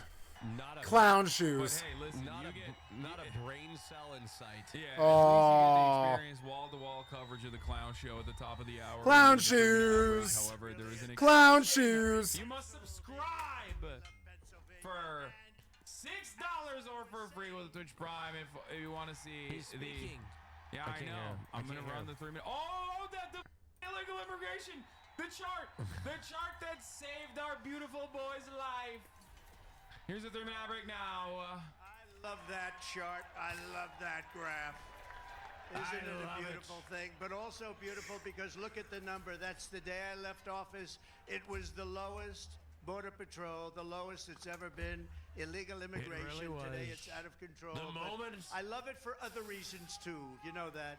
So thank you very much, and thank Lee and what Lee has done with Thank that song Lee. and Havoc.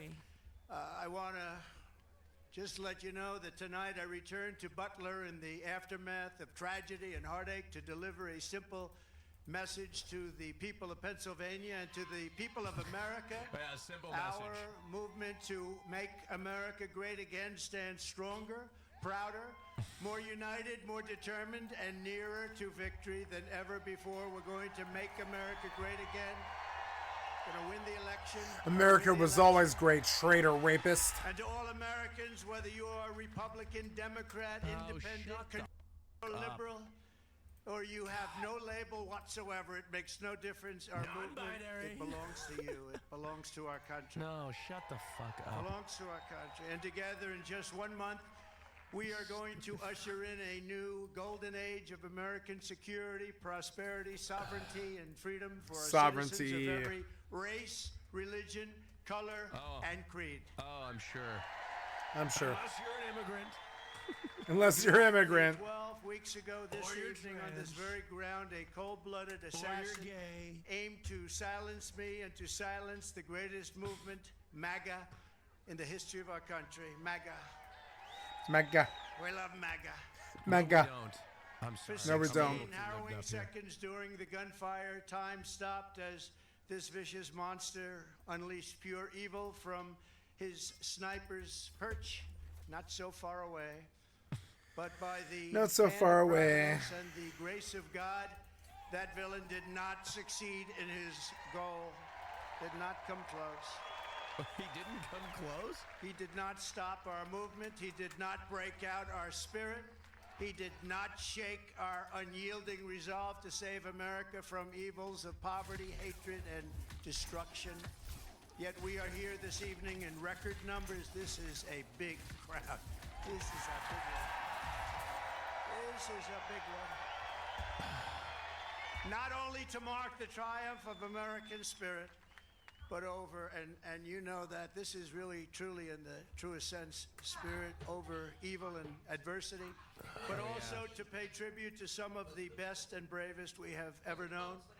This field is now a monument to the valor of our first responders, to the resilience of our fellow citizens, and to the sacrifice of a loving and devoted father, a really great man. You know that.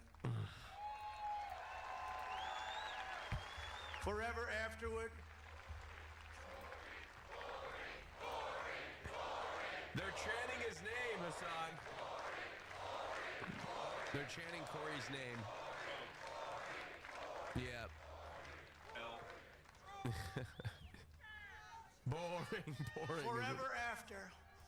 All who have visited this hallowed place will remember what happened here, and they will know of the character and courage that so many incredible American patriots have showed and know, and they know it at a level never seen before, probably. First, I want to thank the men and women of the U.S. Secret Service who threw their bodies on top of mine. Oh my God, there he is. In the spot that he got without shot, even they a have his thought uniform. for their own lives. They were on top of me so fast. No way. They were on top of me, and there was not even a moment of doubt in their mind. No way, dude. Not even a moment of doubt. I want to thank Secret Service. Great. No way. great They people. just have his They are great uniform. Oh people. my God. They love the symbolism, dude. And in that moment, those agents displayed a devotion to duty that cannot be described, and they did it yet again less than 3 weeks ago when they really did a fantastic job. Another attempt. Oh boy. It was another People attempt. sure We have an seem to evil world. want to kill me, huh? A very sick world. I have to go pee. My gratitude to them is beyond measure. We also owe a tremendous debt thanks to the Secret Service counter sniper and a local police sniper who returned fire within seconds and stopped the shooter quickly and saved many lives. If he didn't stop, he saved many lives. He had a lot of bullets, a lot of ammunition up there with him. I don't want to watch this. And we are... Hello guys and gals, me Mudahar, and I know a few days ago I made a video where I titled it Ubisoft is like literally dying out, and I wasn't joking. I decided to look deeper into the actual problem, and lo and behold, ladies and gentlemen, without a shadow of a doubt, Ubisoft as a company is quite literally on its way out. Now, I normally don't show like these stock prices because, to be honest with you, things fluctuate all the time. And I feel like a lot of people that show like a 5% drop oftentimes miss when a company is like usually just 100% up for the year, right? Usually whenever there's some crazy stuff that happens, people are like, well, the company's dying because their stock is dead.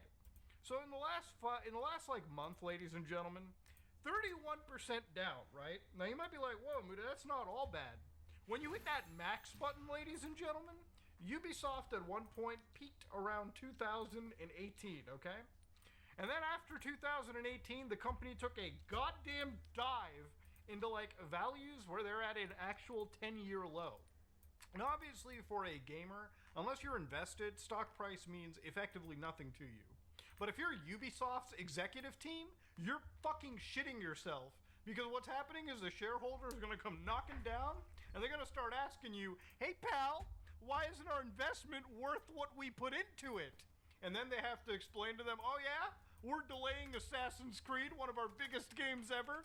And by the way, that Star Wars game, yeah, that's sold like hot ass apparently. Hot ass in Ubisoft's case is like apparently 1 million copies, which obviously doesn't cover the insane development cost of these rising quadruple A games. But also, it doesn't even cover things like marketing, to be honest.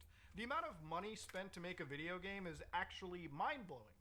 Now, obviously, in comparison to their big competitors, here's Electronic Arts, okay? You know, they had a little slump in 2009, but oh, lo and behold, they are actually rising up to levels that they have never even touched before. It's actually insane. What about companies like Take-Two? Yeah, they're rising like crazy, actually. You know, they had a bit of a slump, But you know what's going to shoot them to the moon? Next year, hopefully a game launches known as Grand Theft Auto 6 that's going to print more money than Ubisoft is actually looking at for this year that's coming up. It's actually so bad at the company that apparently Ubisoft has actually launched a new branch, a new investigation as to why they're fucking up so bad. So I'm going to just cut the cord over here, and I'm going to go over why I personally think Ubisoft as a company is actually dying. So to give you a quick idea, I love video games from Ubisoft. You know, I'm somebody that loves the Assassin's Creed franchise. Like, I've covered it extensively. I've played nearly every mainline game. You know, it's one of those franchises where I put so much of my time into that I pretty much play every new release, you know, when I reasonably can. Nowadays, for the last couple releases, I pretty much just pick these games up as soon as they hit the sale after launch, which is usually in 1 month at this point, and I just play the game right there and then. So obviously, you know, with these Assassin's Creed titles, if you've played the most recent ones, they've upgraded from actually being in a city, which, you know, when they were making games like Assassin's Creed Unity, Syndicate, those games took place in like Paris and London respectively, and they were really good renders for the time. We're talking about graphics that still hold up to this day. The amount of NPCs on screen alone actually still blow my mind. Like, there is a lot of good stuff associated with those specific Ubisoft games. But let's go on a little forward to games nowadays. Those same games apparently are now just running countries. So with Assassin's Creed Origins, you play in Egypt, which is a fan favorite. I enjoy it. I thought it was a pretty decent game. Then they released Assassin's Creed Odyssey, which took place in Greece, and obviously, you know, it was a pretty decent game as well, too. Then Valhalla comes out, which takes place in England, and to be honest with you, it feels like one biome throughout the entire game. So this is a website known as How Long to Beat, and if you look at their actual explanation, Assassin's Creed Valhalla takes 61 hours to beat through the main story.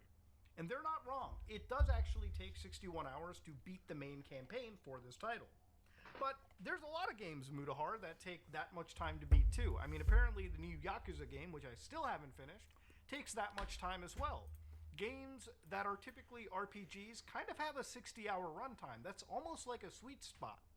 Except the only difference with Assassin's Creed Valhalla is most of that game time, 30% of this hour mark, is actually enjoyable. Everything else is effectively just trudging slop that you have to go through to get your character skill rating high enough to finish level-gated content.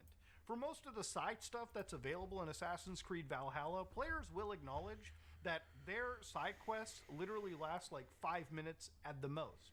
Usually the game has them teetered across throughout the world, and they're just world events that take, again, 5 minutes to complete. There's no traditional side quest that I would really write home about. There's not much in this game that anybody should really be bothering to play. And it's one of those textbook examples of like a Ubisoft open world, right? When we talk about Ubisoft open worlds, we literally talk about, you know, opening up the map screen and just effectively seeing multiple points on a map. That tower to climb, so you can hit the synchronize button and see everything around you, which is what Ubisoft is doing at their company while they're investigating why they're so bad. Or occasionally you'll find like a few landmarks to do a collectathon on, like grab 30 of these artifacts, and maybe you get a cosmetic or a special like 5-second cutscene that probably doesn't matter in the grand scheme of things. These are all aspects of Ubisoft games that are just annoying to play. It's content for the sake of content and not content that meaningfully engages a player in a manner that is reminiscent of older Ubisoft games. There was a time when this style of gameplay was absolutely something that everyone wanted to copy. You know, if you fire up Assassin's Creed 2, I guarantee you, if you give it a chance, you'll probably end up no-lifing that game all the way through.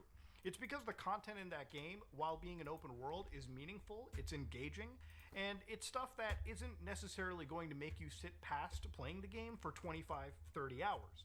In the time span it takes to finish Assassin's Creed Valhalla once, you can realistically play through like 2/3 of the Ezio trilogy and enjoy more of your time playing an Xbox 360 game than a current day quadruple A PlayStation 5 Xbox Series X release.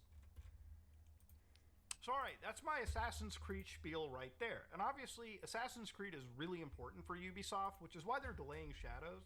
Like, at the end of the day, if Assassin's Creed doesn't succeed for them, that's effectively like Grand Theft Auto not succeeding for Rockstar Games, okay? Every other IP for them is secondary, but the main bread and butter that has put them effectively on the map is Grand Theft Auto. As much as people love Red Dead Redemption, Grand Theft Auto will and always be the game that gets more eyes than anything Rockstar produces.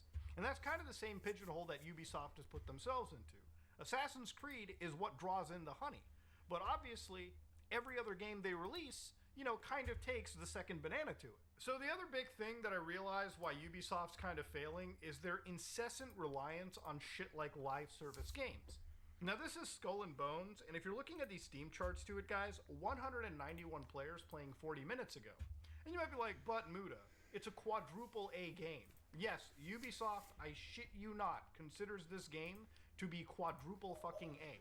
Now, what is a quadruple A game, ladies and gentlemen? I couldn't begin to tell you. Apparently, a quadruple A game probably just refers to the amount of money they have to spend. So there's one YouTuber known as NDMai on TV, ended up making a video where he talked about how much money was actually spent, allegedly, in games like Skull and Bones. So listen to this one right here. Insane shit, by the way. I have seen multiple different versions of the game that were each completely different over the years. They said that they were told that the budget that was spent on Skull and Bones, it ranged somewhere from $650 to $850 million over 10 years. Ooh, $650 to $850 million? Ooh, that's a lot of money spent on an IP. Look, this one's worth 5,000 gold. Apparently, Guitar Sheet Music 3, My Camp.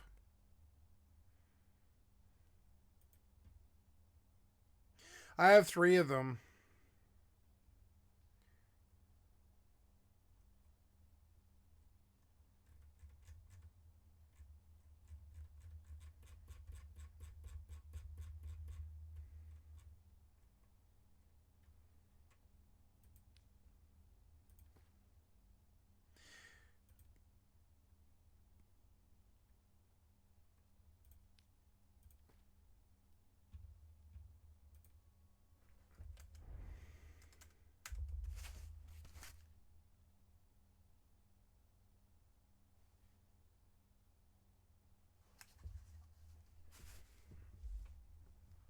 There, and let me tell you, I have made dumb purchases. I think, you know, I want you to think to yourself, what is the stupidest thing you've ever bought? Okay, what is the most amount of money you've ever wasted it?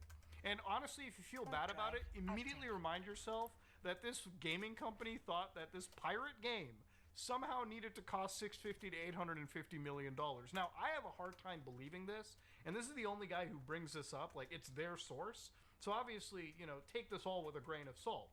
But let's assume that this game that got restarted numerous times actually did cost $650 to $850 million over the course of all these years to develop.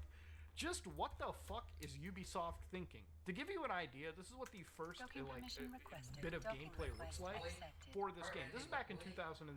The final release does look different than this, but there's one thing about this footage that immediately comes to my head, and it's not Skull and Bones. It's the fact that I'm looking at Assassin's Creed 4 Black Flag's gameplay just with a new coat of paint. I mean, honest to God, if you put those games next to each other, you looked at things like this spyglass mechanic, the way the camera is orbiting around the ship, the way the combat is performed. I mean, literally, I swear to God, this is just Assassin's Creed 4 Black Flag and the Assassin's Creed Odyssey gameplay just put into this engine. So the fact that this MMO is suddenly a quadruple A game, it shows me that it's probably because of the amount of money Ubisoft has put into this, and it certainly isn't the fact that this is innovating in some new form of gameplay. Look, this is one of those things where I feel like the distinction for live service stuff should be made pretty well. I don't think live service games are necessarily a great, like, mega evil, if done right, okay? So a game like Rainbow Six Siege, which is another Ubisoft product, you know, was a game that came out, and the first and foremost thing they did was produce new maps every season, new operators. It had a rough launch, don't get me wrong, but obviously as Ubisoft stuck to something that was actually unique for them, a competitive shooter with destructive walls and dynamic gameplay, which is something nobody else was making, was something Ubisoft, in my opinion, I think now looking at it, got pretty lucky. But obviously it's producing content first, and then worrying about the over monetization later. Look, with games like Call of Duty, I know we like to bitch about it, but at the end of the day, think about what you get with a Call of Duty purchase every year. You get a campaign, you get a co-op mode, sometimes it's zombies, sometimes it's special. Yeah, I think it's high value. I just don't like Call of Duty. I've never thought Call of Duty was a low quality product ever. I wouldn't say that. But it's Call of Duty. You know, D-O-O-T-Y.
Okay, much better. Sorry about that. Had to pee.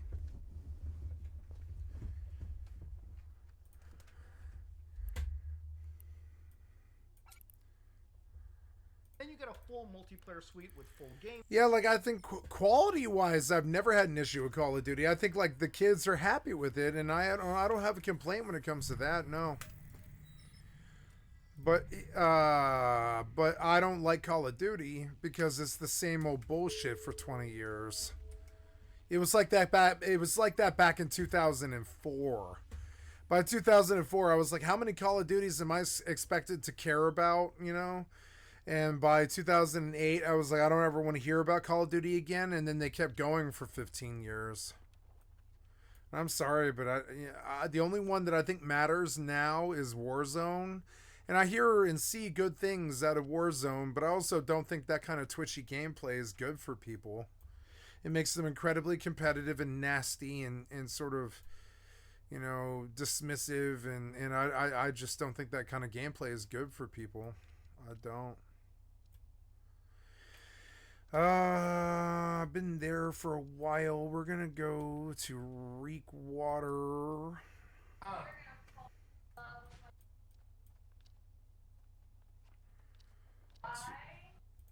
To that one. Modes, maps, weapons, things change every year. Like, honestly, we can live in rose-tinted glasses, but buying a copy of Call of Duty now effectively gives you the same level of gameplay content as a $60 Call of Duty purchase 10, 15 years ago, right? So the thing about this game is obviously Ubisoft has produced Skull and Bones, and in no way does this innovate on any new gameplay idea. So giving us the gameplay of Assassin's Creed 4 Black Flag, yet with a fraction of the content, day one for the same price, while forcing me to be connected online to play it, is not something that's going to be an easy pill to swallow.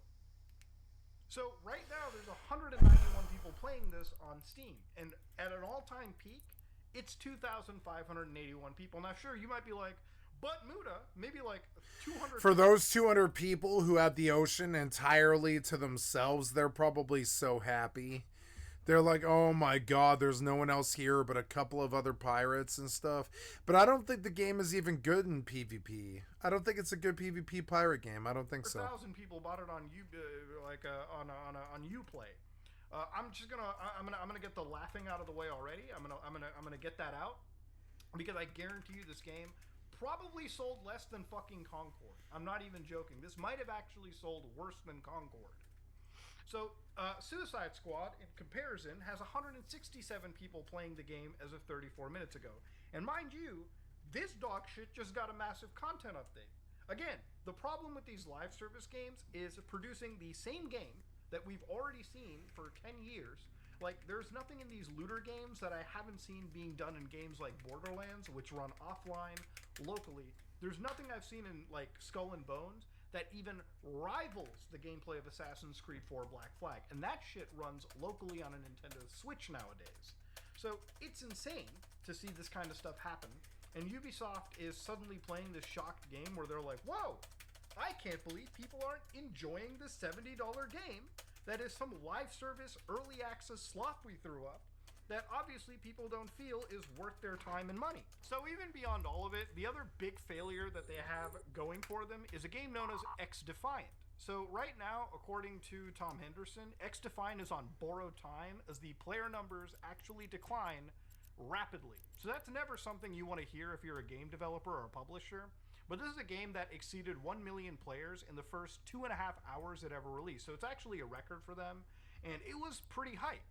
But nowadays, if you actually look at the amount of people playing this on something like Twitch, it's got 3.1 thousand viewers. Now, Twitch viewers are not a direct correlation to people playing a video game. But generally speaking, when this game has lost so much of its luster, I refuse to believe that there's an actual player base that Ubisoft can sustain a massive AAA free-to-play game off of.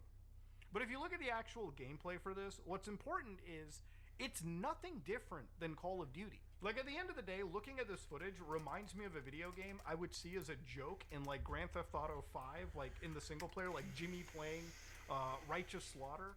Or this is like the game that you would see from like the Metal Gear Solid 4 cutscene where they're talking about propaganda pieces.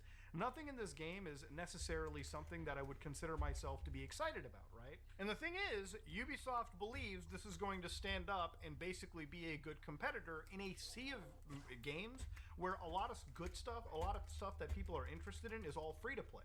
What stops somebody from just downloading Call of Duty and playing Warzone for free when it's a genuinely better product than what X-Defiant has provided? And that's just my opinion.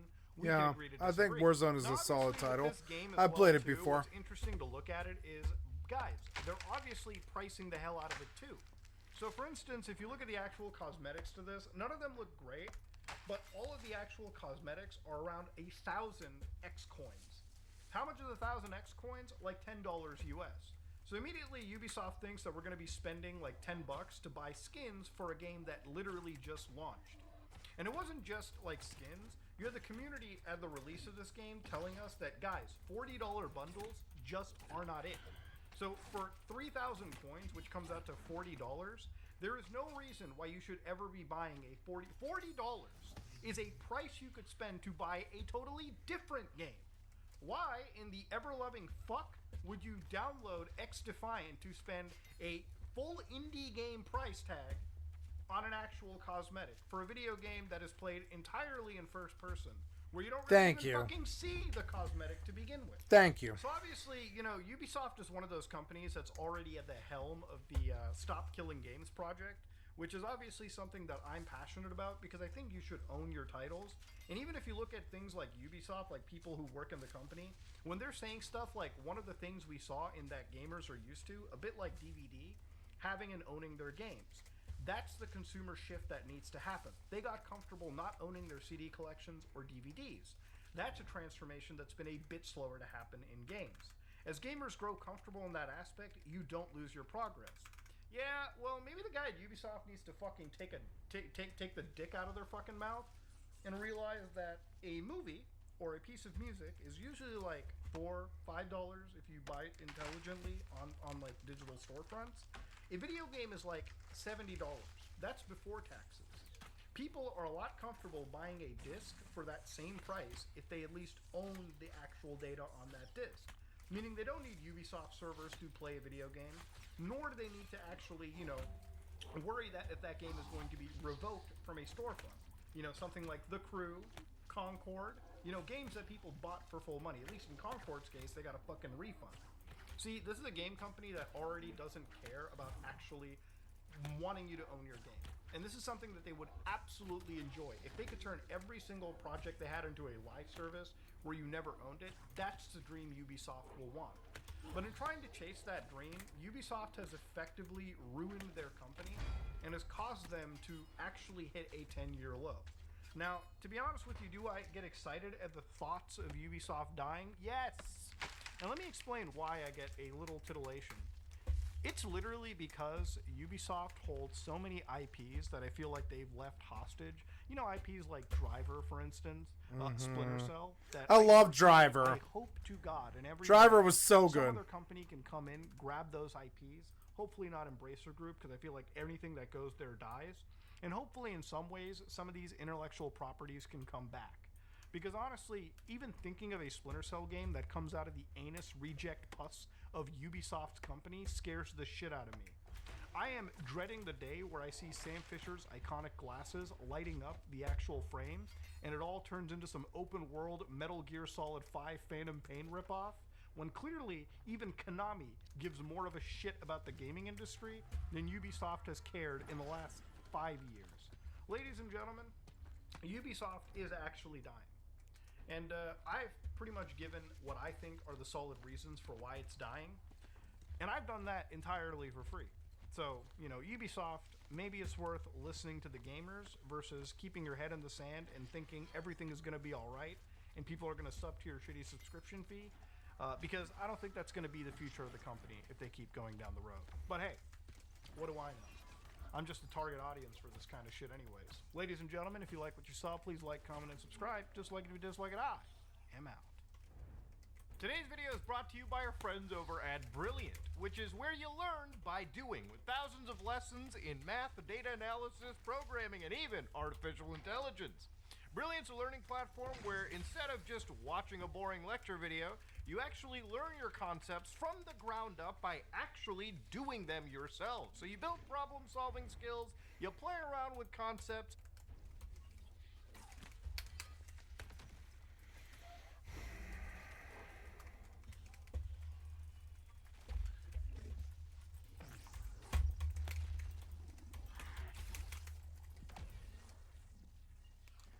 You kill me before I can use my ability to pull my sword out, man.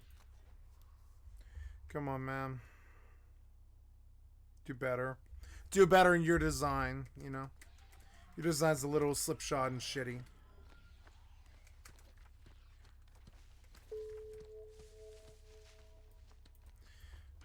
Your map.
Oh my god.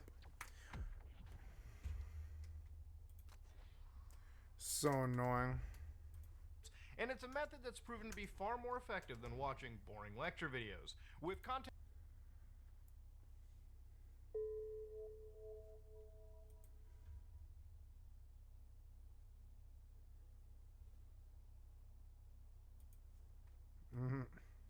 Hello. Pantheon Rise of the Fallen has been in development for over 10 years now and has been the recipient of some pretty severe criticism. I want to use this video to address some of the most common critiques I see of the game.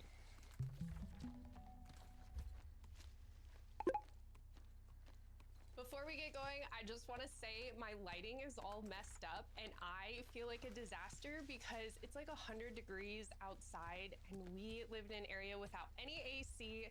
So if it looks like I'm sweating, it's pretty much because I am, because it's so daggum hot in this house. So I apologize, but I really wanted to get this video out.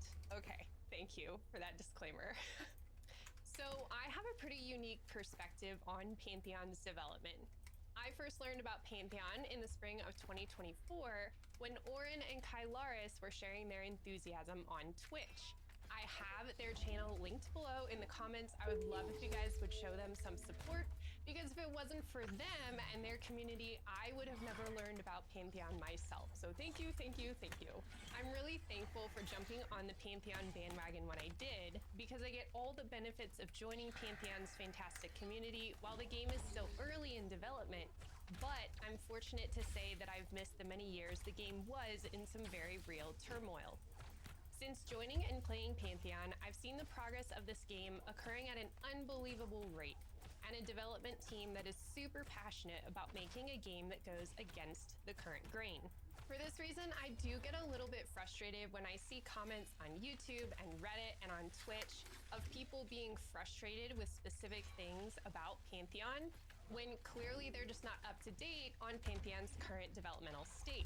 So let's just dive in and talk about the #1 critique that I see of Pantheon, and I bet you can even guess what it is. We're going to be talking about Pantheon's graphic style and animations. P.S. You should totally hit pause and read these comments. They are adapted from real comments that I've received on my recent Pantheon YouTube video, and they're quite hilarious. Okay, we can laugh, but I get it. Guess what one of the very first things I asked about Pantheon was? I said, is this the intended art style for the game, or are these things just placeholders? So here's what I have to say to all the people on YouTube and Reddit who are commenting about Pantheon's style choices, and to myself when I first saw the game. So I'm no developer, but my understanding is the saying goes something like this. First, make it work, then make it pretty. Visionary Realms has clearly been working from the foundation up with everything in their game, making sure gameplay is fun and slowly layering in the graphics. In an age where it seems like other games focus solely on showing you beautiful trailers, but the gameplay is boring, I know I'm thankful Pantheon has their priorities straight. But let's dig in a little bit more. Right now, almost every gameplay footage you see shows the exact same character model. The only playable race at this stage in development is the human, and that human, FYI, is just a placeholder. You can choose male or female, and then depending on the class you select, you may start in some pants, a robe, or some wraps. When you're in-game, you may see a bit of variety with the crafted armor sets, but by and large, every single character looks like a clone, giving the game a lackluster feel at first glance. When Early Access releases in December 2024, however, the game is going to get an enormous facelift when 6 different races become playable, each with their unique armor sets, race-appropriate skin color options, hairstyles, and if applicable, beards. The addition of a variety of characters in the game will do absolute wonders for people who are watching Pantheon's gameplay. Pantheon will feel so much more vibrant. Thank you, Lodux. See a group running down the road with a giant ogre, a skinny elf, and a dwarf huffing and puffing from behind. It should also be noted that a lot of objects in Pantheon right now are just placeholders and will be replaced come early access. The summoner pets are getting a complete overhaul, and some of those designs were teased on social media. The geometric deer will not be staying, and even some of the high-level enemies are still just placeholder models. For a true feel of the permanent features of the game, focus on the environment and lighting. The landscapes, rocks, buildings, etc. They're all built in the style Visionary Realms intends to keep. The lighting system in the game is absolutely beautiful, so definitely don't miss seeing one of Terminus's sunrises and sunsets. In one of the recent seasons, Halnir's Cave, I got to see the new Wizard's Lightning, and it was absolutely fantastic. So I expect other animations to soon follow suit and be just as jaw-dropping. Finally, I did want to touch on the graphic choice for Pantheon because I do think it was a wicked smart decision by Visionary Realms. Let's imagine for a second that Pantheon is a wild success, and people play this game for the next 20 years, just like EverQuest. In 20 years from now, Pantheon's graphics will still feel exactly as they do right now. Not cutting edge, but certainly not outdated. The style of Pantheon feels beautiful, intentional, classic, and evergreen. And I think Visionary Realms will come out looking like a genius in 20 years when people are still playing Pantheon and not a single person feels the need to push for a remastered version. At the end of the day, I think the graphic decisions by Visionary Realms are a smart, long-term play. And if you think for a second they're gonna leave old Geometric Jeffrey in the game and call it complete, then you have way too little faith in the developers, and maybe you should go play some Fortnite. A second common criticism that I see of Pantheon... I love Fortnite, shut up. ...failed or it lost its I'm gonna go play Fortnite right now. So let's jump into Don't believe me? Watch. address this criticism. Yep. Sorry. I love Fortnite. Gonna go play it right now. I love Fortnite.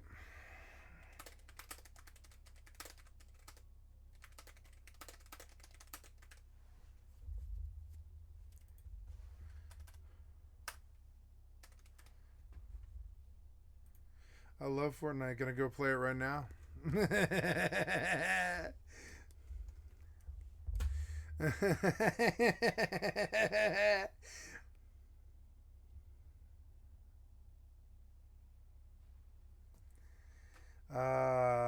Where is Epic, damn it? Where is Epic? Epic, come here, Epic. Come here, Epic. Come here, oh boy. Exit. Yes, goodbye. Yep. And we're gonna do some Fortnite. Fortnite. Yeah, Fortnite. Oh no, I'm full. Oops.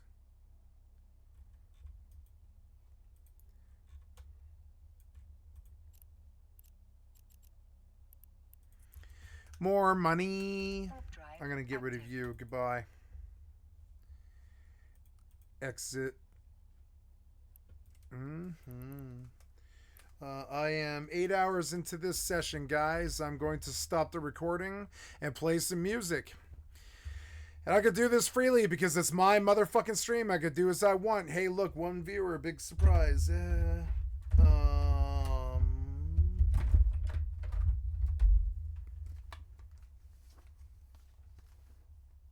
Docking permission requested. Docking request accepted.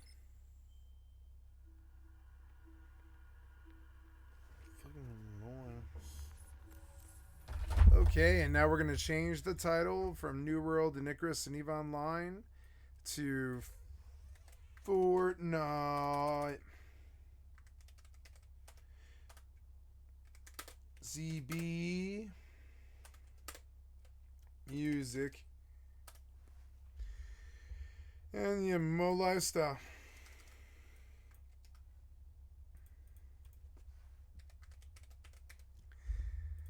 Yeah, remind me that Fortnite exists and I'll go play it. See, I'm sorry, but I will. I'll go play Fortnite.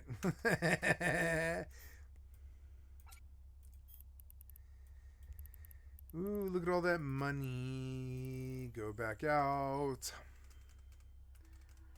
Ooh, I pulled like 50, 60 million out of this system today.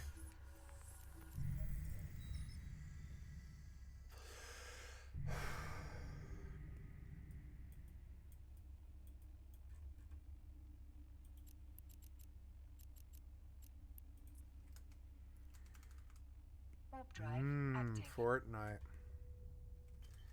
I don't have to do anything else. I love it. Yeah, I don't have to do anything else. I don't have to worry. I'm going to go mix a drink and piss. I'll be right back.